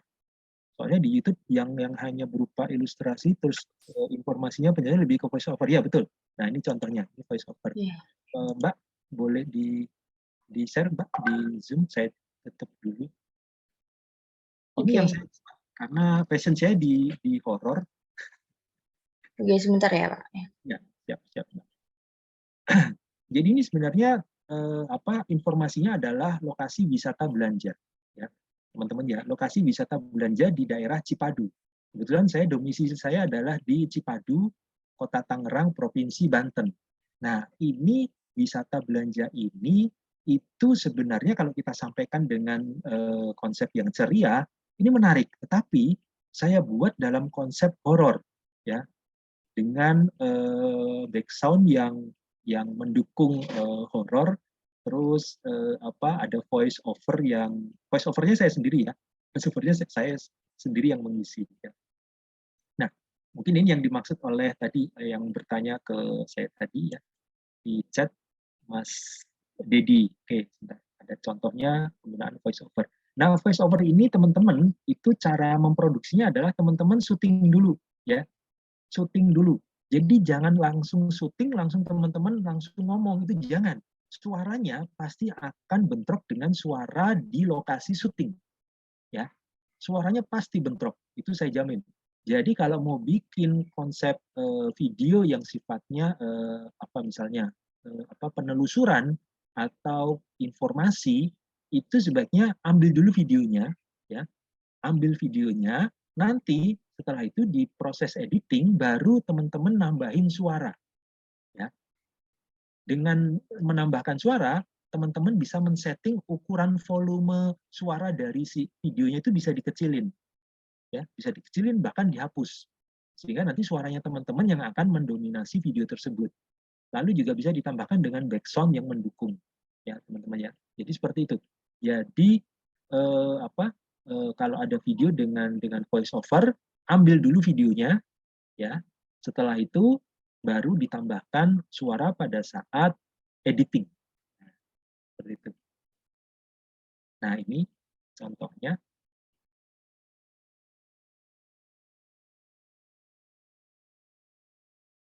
Oh, suaranya belum kelihatan Mbak Aminah. Mungkin share audio juga.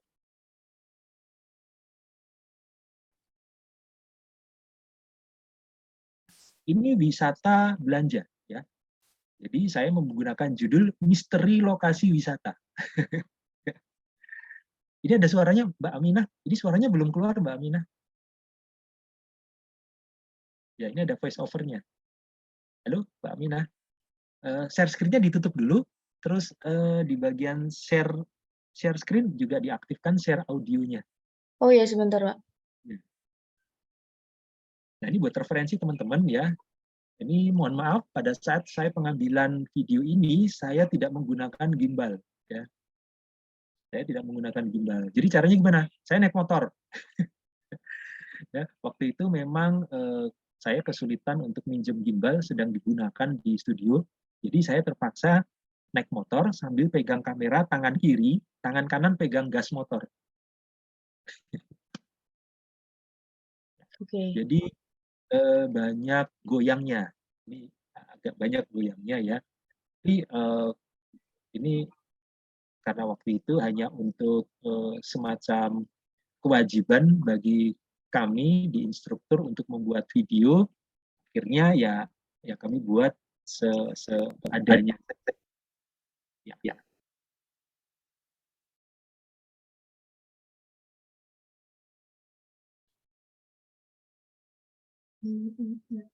Pasar tekstil dan kain yang sangat besar omsetnya terdengar di belum? Indonesia ini. Ya, Salah dengar. satunya adalah Pasar Tekstil Cipadu. Pasar ini menyediakan berbagai macam produk kain dan tekstil dan berbagai macam garmen, olahan tekstil, dan termasuk juga spare part untuk menjahit. Sobat Traveler, banyak sekali usaha konveksi di Pasar Tekstil Cipadu ini, mulai dari yang beromset minimal sampai yang maksimal. Bahkan beberapa pedagang merupakan pemasok dari pasar tekstil Tanah Abang. Semua ada di sini. Jadi, sobat traveler, apabila ingin berbelanja di sini, tinggal menentukan saja mau kain yang seperti apa, jenis kain yang seperti apa, lalu akan diolah menjadi apa kain tersebut. Semuanya ada jadi di satu tempat yang bernama Pasar Tekstil Cipadu.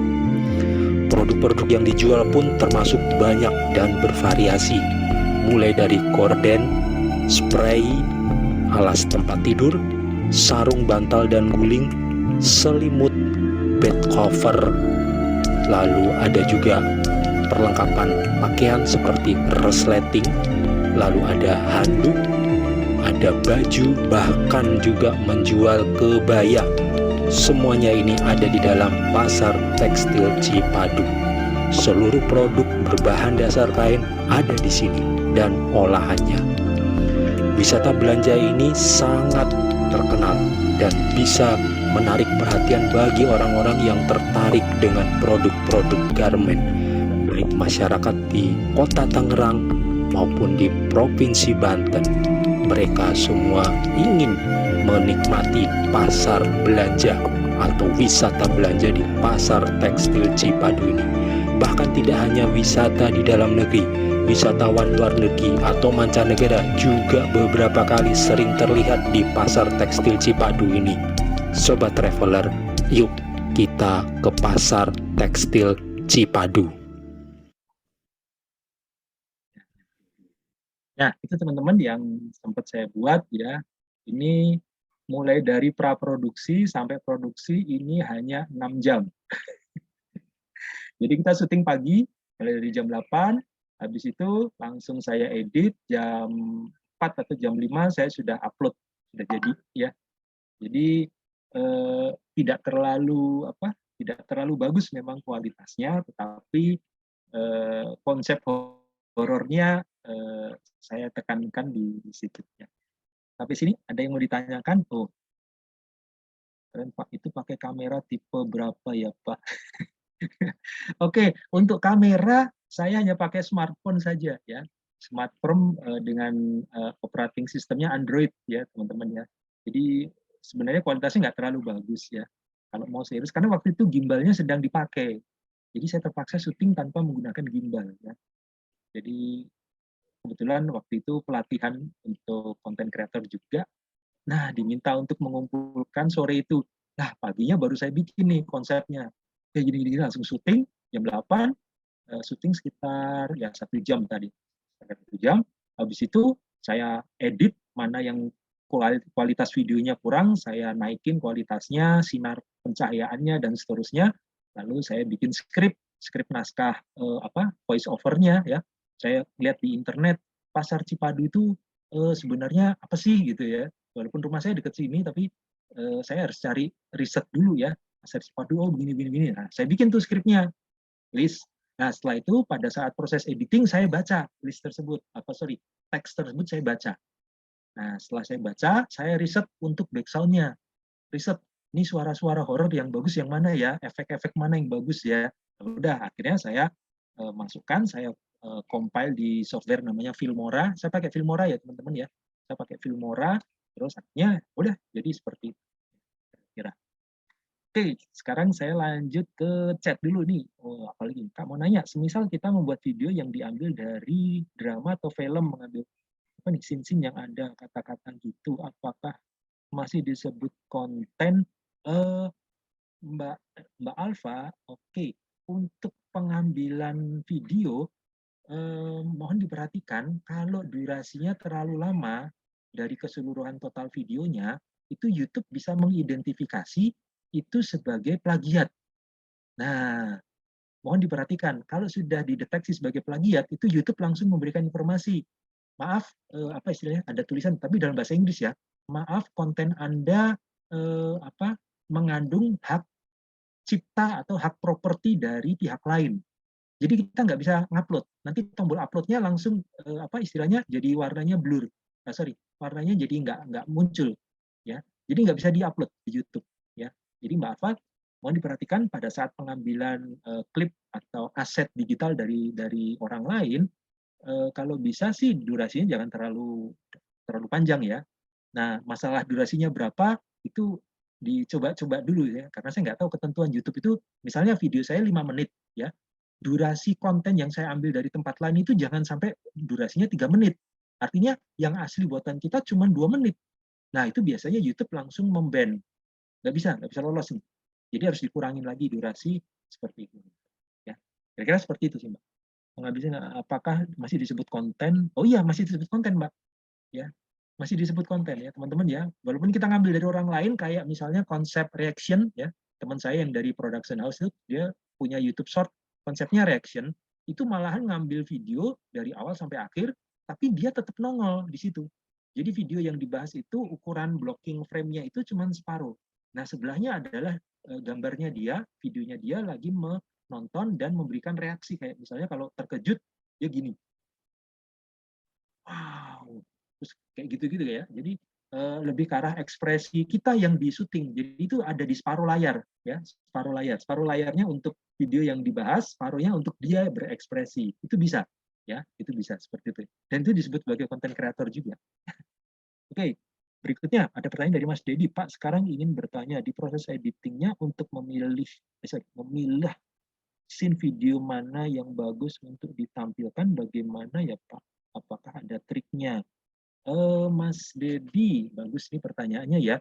Dari sekian banyak klip yang kita ambil, yang kita kumpulkan, sehingga nanti bentuknya menjadi footage ya. Footage itu kumpulan-kumpulan klip. Itu kalau yang bagus itu biasanya feeling, Mas Dedi ya. Feeling, artinya begini. Ketentuannya sih nggak ada ya. Ketentuannya nggak ada karena di saya pun saya nggak terlalu banyak punya footage. Ini yang barusan tadi video ini saya nggak punya footage kecuali itu, ya. Karena saya syuting sambil naik motor. Nggak mungkin dong saya balik lagi ke awal, naik motor, syuting lagi. Ya bisa sih, cuman saya capek. Masa bolak-balik, wah gambarnya kurang bagus. Muter lagi, naik motor ke tempat awal, terus saya syuting lagi sambil pegang kamera kamera HP tangan kiri, tangan kanannya pegang gas. Itu nggak bisa seperti itu, saya yang capek. Artinya ya udah, itu aja, apa adanya ya. Nah, untuk Mas Didi kalau misalnya ini memang untuk dimonetize, tolong jangan yang sembarangan. Jadi benar-benar pakai gimbal. Terus kalau bisa jangan backlight ya, Mas Didi ya. Jangan terlalu banyak goyang, jangan melawan cahaya matahari. Terus kalau untuk masalah noise berisik itu bisa dihapus nanti di aplikasi. Biasanya seperti itu aja sih. Terus ya itu feeling aja Mas Dedi. Jadi menurut Mas Dedi ini tampilannya bagus, itu bisa dipakai. Ya, karena standarnya sih nggak ada. Kalau standar sinematografi nanti saya bahas di PPT.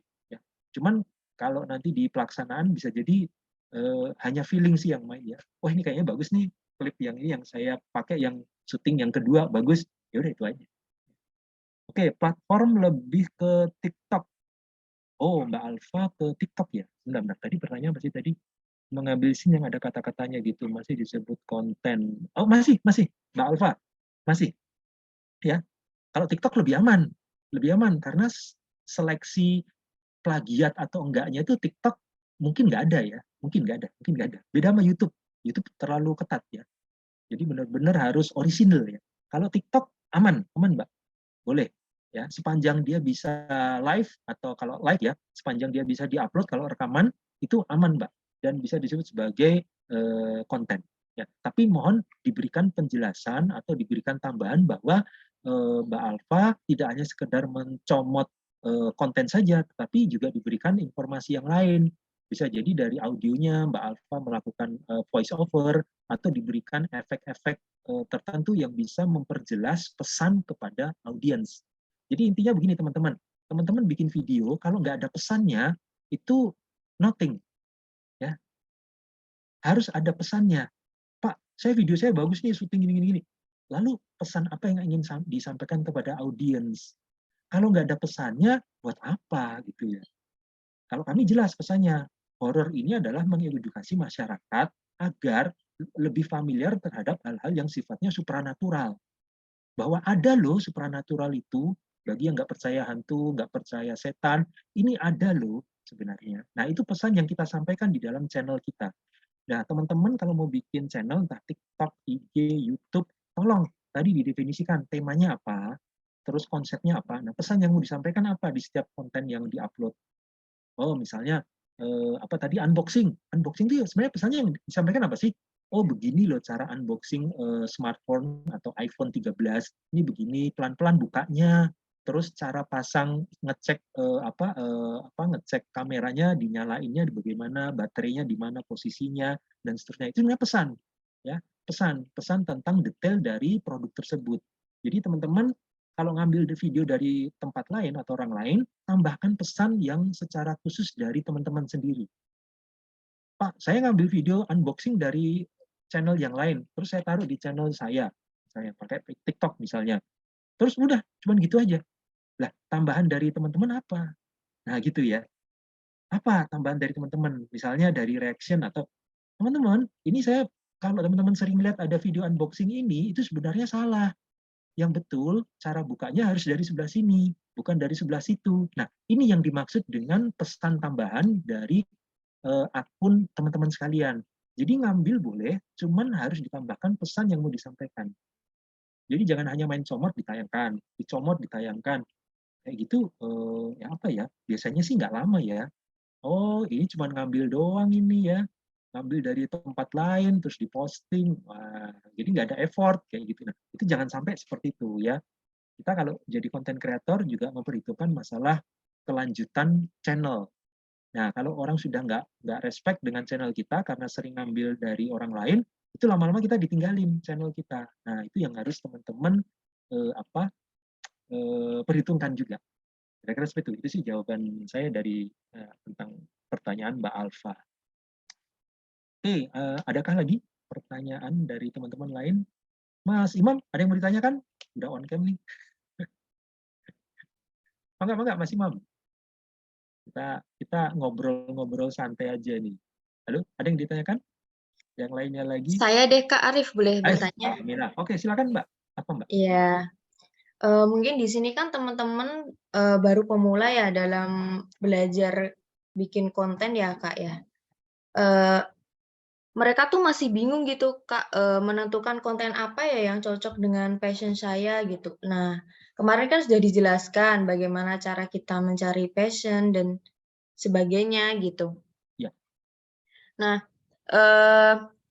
ada yang berpikir bahwa ketika saya ingin membuat konten yang berisi edukasi gitu, tapi saya belum mempunyai banyak ilmu di situ gitu. Nah itu, apakah Arif ada, solusi atau saran gitu? Apakah kalau kita ingin membuat konten edukasi, contoh misal konten memasak atau konten belajar gitu, itu kita memulainya bagaimana dan bagaimana cara kita menentukan, biar konsisten atau berkelanjutan terus seperti itu Kak Arif? Ya, sudah. Oke, baik. Oke, baik. Wah, ini pertanyaan bagus nih dari Mbak Aminah nih. Teman-teman juga mungkin punya pertanyaan yang sama. Bingung menentukan passion. Nah, gitu ya. Jadi begini, seperti kata Mbak Aminah tadi, saya pengen bikin tema konten tentang kuliner atau masak-memasak. Tapi saya nggak ahli memasak, itu gimana? Mbak Aminah nggak usah takut, teman-teman nggak usah takut. Kita kerjasama dengan orang yang memang jago pada konten tersebut. Kita ajak kerjasama. Jadi teman-teman sekalian itu berfungsi sebagai promotor. Mungkin begini, ada teman saya pintar masak, tapi dia nggak punya channel YouTube dan dia bingung cara memulai untuk men-share kemampuan dia masaknya itu gimana. Hanya menggunakan TikTok aja. Nah, ajak kerjasama, ngobrol. Mbak pintar masak nih. Gimana Mbak kalau kita join, kita mau bikin channel YouTube, nanti honornya bagi hasil ya Mbak ya. Jadi kalau channel YouTube kita sudah kita monetize, kita sudah punya branding, kita terima endorse, gimana nanti kalau kita bagi, misalnya Mbak 80, saya 20%, atau Mbak 50%, saya 50%. Jadi Mbak cukup mempraktekkan teknik memasaknya saja, terus nanti tiap episode kita atur, minggu ini memasak sayuran ini, minggu depan memasak kue apa, minggu depannya lagi memasak apa. Ini kira-kira Mbak bisa nggak semuanya ini? Oh, terlalu susah. Ikutin, saya bisanya ini nih. Oke, nggak apa-apa Mbak. Mbak bisanya apa? Nanti taruh di minggu pertama. Mbak bisanya apa lagi? Taruh di minggu kedua, dan seterusnya. Nah, saya nanti yang akan istilahnya saya akan memfasilitasi mulai dari lokasi tempat memasaknya sampai kameranya dan promosinya di media digital. Jadi Mbak hanya memasak saja. Nanti setiap perkembangan, misalnya kita udah berapa sih view-nya, subs-nya sudah ada berapa, follower-nya sudah ada berapa, nanti kita bisa lihat bareng-bareng Mbak. Nah, nanti kalau bagus, prospeknya bagus, kalau ada endorsan, nanti saya minta teman saya untuk endorse ke kita, misalnya panci atau bumbu masak, endorsan gitu. Nanti gimana Mbak? Nanti hasilnya mau 50-50 atau mau bagaimana? Jadi Mbak Aminah dan teman-teman lainnya tidak usah takut apabila tidak punya keahlian di konten tersebut. Yang penting teman-teman bisa menemukan orang yang mau diajak kerjasama, lalu teman-teman yang akan berfungsi sebagai fasilitator, ya, fasilitator atau promotor yang mempromosikan teman Mbak atau Mas itu, ya. Jadi seperti itu, Mbak Aminah. Ini saran saya. Tidak harus kita belajar masak terus kita syuting sendiri, nggak perlu. Kita ajak orang. Teman saya soalnya yang toke itu, dia temennya dia tuh menangkap toke, terus dia syuting. Dia nggak bisa nangkep toke, dia syuting temen yang nangkep toke. Tapi ya asal ada kerjasama. Wes, kok aku sing ngerekam nganggo video, wes sing nangkap toke. Ini bahasa Jawa ya. Kok hasilnya bagi loro, hasilnya bagi dua maksudnya. Kalau channel YouTube-nya sudah menghasilkan hasilnya bagi dua. Nah, temannya setuju. Nah, akhirnya seperti itulah konsep kontennya. Jadi teman-teman nggak usah takut, wah Pak, saya nggak bisa nih konten ini, saya harus belajar dulu konten edukasi. Misalnya Mbak Rara ya, edukasi. Nggak harus Mbak Rara yang menyampaikan. Bisa manggil temannya Mbak Rara, misalnya yang lain. Oh, saya memang guru. Oke, kita ajak kerjasama gurunya. Saya maunya konsepnya gini, jadi menjelaskannya di kelas, tapi hanya 1 menit saja, atau 30 detik aja. Bisa nggak? Oh, bisa. Ya udah kita kerjasama. Kira-kira seperti itu. Ya teman-teman ya. Bisa dipahami teman-teman ya. Jadi tidak harus kita yang di depan kamera ya. Itu dia ya. Intinya seperti itu. Tapi kalau teman-teman pengen kesohor, pengen terkenal langsung di depan kamera, silakan. Ya, tidak dilarang.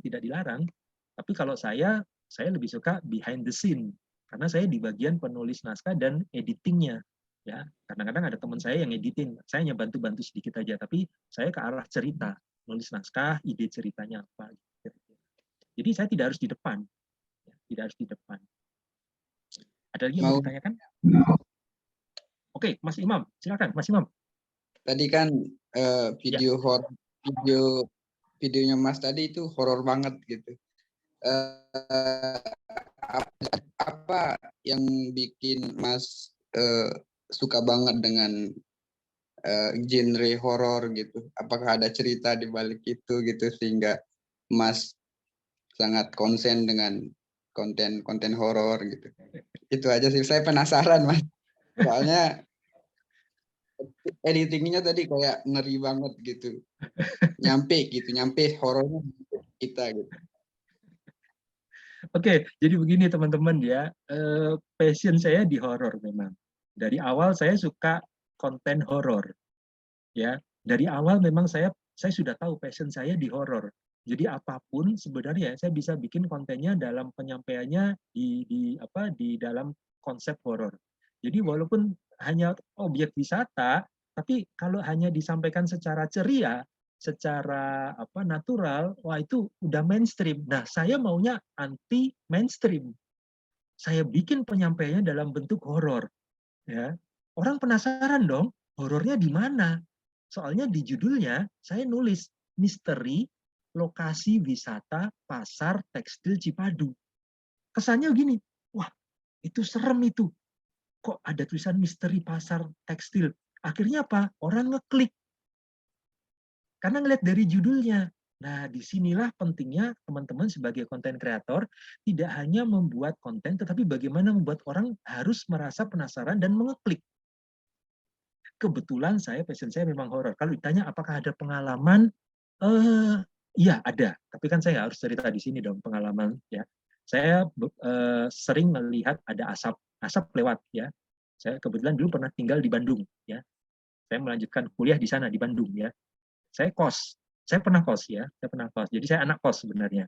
Saya melihat ada asap yang bisa berjalan, posisi jalannya adalah horizontal. Secara logik nggak mungkin dong, asap jalannya horizontal, pasti naik ke atas. Ini asap jalannya horizontal. Kok bisa? Ya, kok bisa? Ya, dan di rumah orang tua saya juga ada asap yang jalannya horizontal. Nah, dari situlah, oh oke, ini ada energi lain yang saya lihat ini. Saya nggak pernah melihat sesuatu yang seram. Cuman hal-hal seperti itu sempat saya alami. Akhirnya, wah keren nih, horor nih. Ya, ada orang ngerokok misalnya, asapnya kan naik ke atas. Lah ini kalau asapnya horizontal, itu berarti orang yang ngerokok dia bukan orang. Kok bisa jalan horizontal asapnya? Nggak mungkin ya. Nah, seperti itu ya, Mas Imam ya. Memang passion saya di horor. Jadi teman-teman kalau bisa ketahui dulu passionnya. Ya, ketahui dulu passionnya. Misalnya, bisa nggak Pak, saya bikin konten edukasi tapi horor. Nah, itu unik ya. Pelajaran matematika tapi disampaikan dengan cara horor.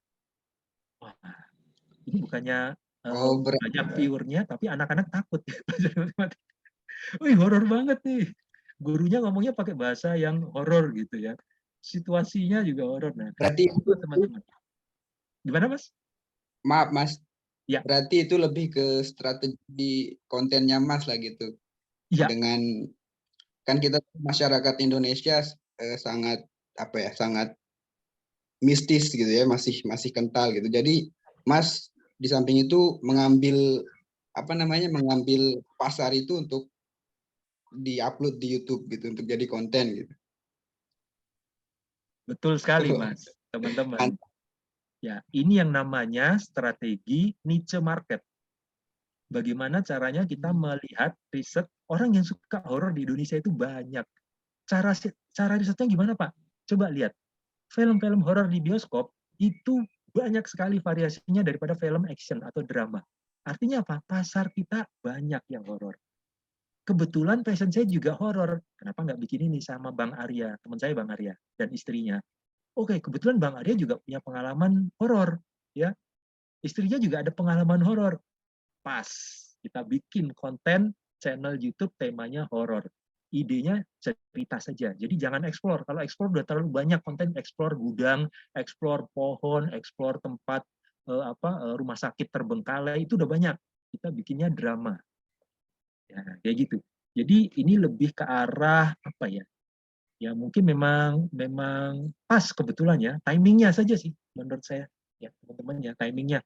Jadi teman-teman nggak usah nggak usah putus asa. Pak, saya timingnya apa ya Pak? Passion saya saja nggak tahu. Silahkan, passionnya di mana? Ajak orang lain yang ahli di passion tersebut.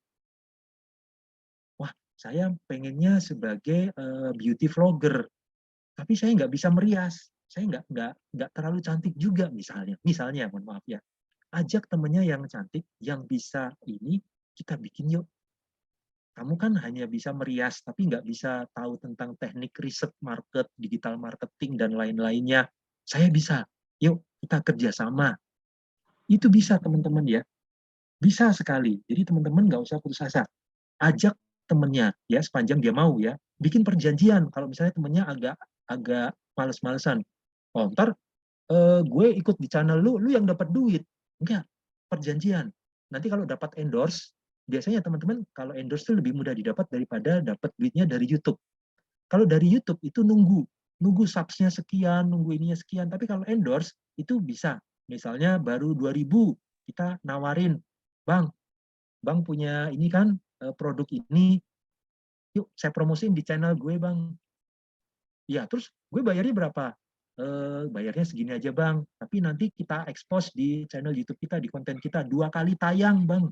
atau 3 kali tayang produk abang nanti ada di channel kita. Gimana bang? Harganya 3 juta aja deh bang. 3 juta. Nah oke, 3 juta. Misalnya dia lihat, tar dulu, traffic kamu berapa channel YouTube-nya? Subs kamu berapa? Gini bang, ini sub saya sekian. Misalnya 2.000, 3.000 misalnya ya. Masih segitu, masih awal-awal. Tapi nggak apa-apa bang, ini potensial banget bang. Coba deh abang perhatikan. Kalau abang nanti di channel YouTube yang lain yang sudah followernya udah 20.000, itu nanti abang diminta duitnya lebih mahal. 10 juta sekali tayang. Nah, kalau di saya bang, 3 kali tayang deh, kita bikin cerita 3 kali tayang, cuma 3 juta aja bang. Mau nggak bang produknya? Nah, seperti itu teman-teman. Ajak kerjasama. Ya. Jadi nggak harus teman-teman jago. Orang lain yang jago bisa. Ya. Lalu ada produk calon endorse, kayaknya tertarik nih dengan channel kita, ajak. Udah, yakinkan. Nih bang, subs kita itu kebanyakan anak muda bang. Nah, produk abang ini juga untuk anak muda. Pasti masuk bang. Kita kira gitu. Kita janjikan. Misalnya begini, bang, cara ngeceknya gimana kalau orang itu tertarik? Gini bang, nanti di kolom komen, bagi yang ngasih komen, saya suka produk ini, nanti kita kumpulkan. Dalam 5 postingan kita, kalau dia selalu melihat dan menuliskan, saya suka konten ini, nanti dapat 1 produk dari abang ya, sebagai salah satu promosinya. Bisa nggak bang? Oh iya boleh. Nanti saya kasih gratisin 2 untuk marketingnya. Ya bang ya, di channel saya ya bang ya.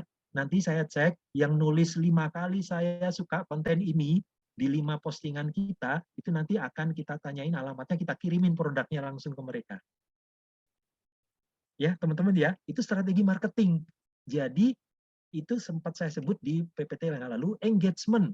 Tolong jangan disia-siakan orang yang ngasih komen di TikTok, di IG atau di YouTube. Jangan diabaikan.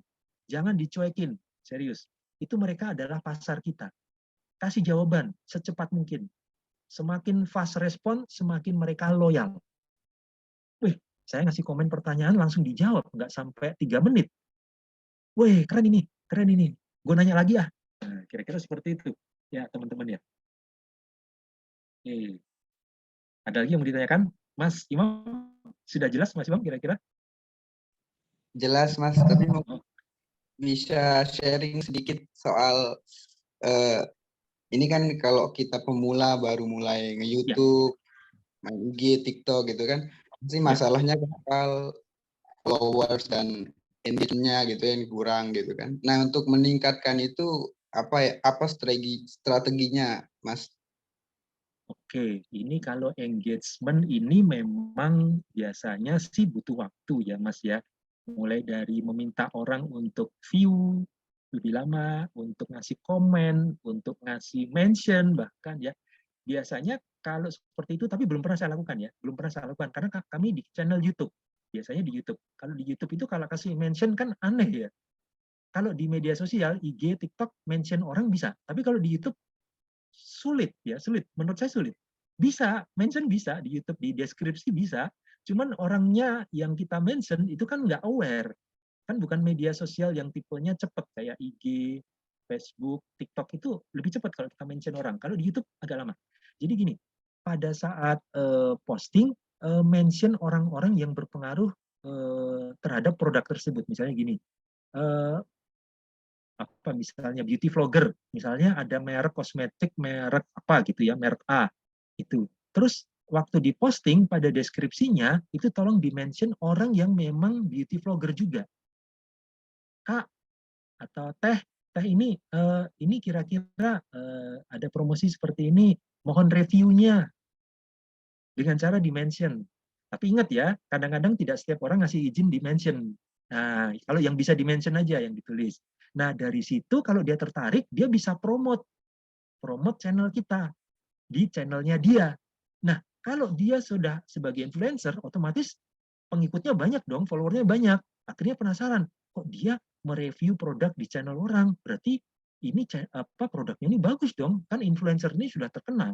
Nah, orang langsung ngeklik, masuklah trafficnya ke akun Mas Imam atau teman-teman sekalian. Nah, dari situlah mulai engagement mulai muncul. Biasanya seperti itu. Nah, dirawat saja engagement tersebut. Kalau ada yang ngasih komen, langsung dijawab. Ada yang mention, langsung dijawab. Ada yang like, bilang terima kasih sudah di-like. Ya. Lihat di bagian tanda hati itu, klik siapa saja yang like. Mention mereka satu persatu. Terima kasih sudah di-like. Kami menunggu apa istilahnya? Terima kasih sudah di-like atau tunggu konten kami selanjutnya. Ya, seperti itu. Jadi teman-teman ini butuh proses, ya, butuh proses. Biasanya seperti itu.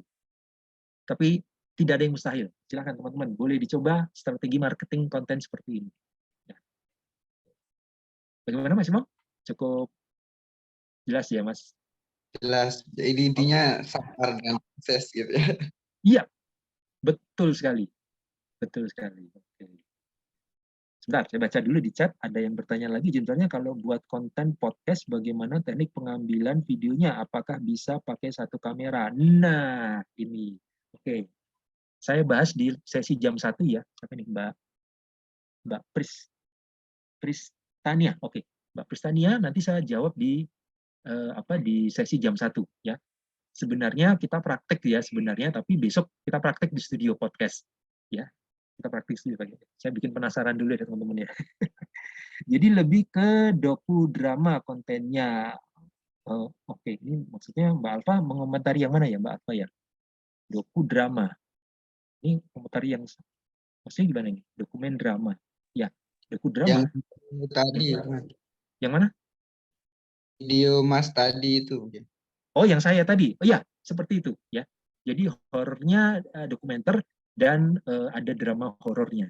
Kira-kira seperti itu. Ya ya. Ini mohon maaf Mbak Alfa, kata doku drama ini soalnya jarang didengar ya, jarang didengar dan saya juga jarang dengar doku drama. Jadi saya makanya bingung. Doku drama, dokumenter dan drama. Oh iya sih, konten di yang tadi yang ditampilkan itu dokumenter dan drama. Kalau yang di channel Arya Kehan memang pure drama. Kira-kira seperti itu. Oke, teman-teman, kita lanjut ke slide, tapi nanti jam 1 ya, karena ini sudah hampir jam 11. Ada lagi yang bertanya Mbak Alfa. Di perfilman biasanya gitu Kak. Oh ya, oke, baik. Terima kasih Mbak Alfa atas informasinya, ini cukup menarik ya. Kebetulan saya, Bang Arya dan istri beliau itu bukan orang perfilman, jadi kita hanya YouTuber biasa ya. Jadi istilah-istilah begitu tidak terlalu banyak paham ya, kecuali yang kita sering gunakan ya. Doku drama. Oke, baik ya. Doku itu bukannya duit ya? Doku itu bukannya duit. Lu punya doku nggak? Kalau di bahasa Jakarta, doku itu kan uang, doku. Oke, baik. Ada lagi yang mau ditanyakan? Kalau nggak ada, nanti kita sambung jam 1 terkait dengan prinsip sinematografi ya. Ini yang Mbak tadi, siapa tadi Mbak yang podcast tadi ya? Mbak Pristania itu tentang podcast itu masuk ke teori sinematografi, nanti kita bahas di jam 1 ya. Kira-kira demikian. Mbak Aminah, mungkin sesi ini selesai, saya kembalikan lagi waktunya ke Pak Aminah selaku moderator. Oke. Sebentar. Oke. Terima kasih buat Kak Arif atas pemaparan materi di sesi ketiga ini ya. Harusnya hari ini tayang di ini ya Kak ya. Harusnya live di studio. Iya. Ya, di studio. Mohon maaf, insya Allah besok ya. Besok pagi hari Minggu jam 9 Iya. saya live dari studio saya. Ya. Maaf, studio kami. Studio besok kami. Teman-teman wajib hadir semua sih buat lihat langsung proses Kak Arif syuting gimana, biar kalian juga terinspirasi menjadi konten kreator ya, biar tahu cara-caranya, nggak hanya materi doang gitu ya, langsung praktek. Mungkin itu saja. Terima kasih buat teman-teman yang udah hadir sampai akhir sesi ini. Kita nanti berjumpa lagi di jam 1 siang ya, teman-teman. Terima kasih banyak Kak Arif. Boleh kita buka kameranya dulu buat sesi foto bersama? Aku tungguin ya. Buat Yang lain, Yux, Oncam, Citra, Lukman, Farah. Ya, Semua. iya, ini kelihatannya masih pada ngantuk sih ya. Emang weekend juga ya?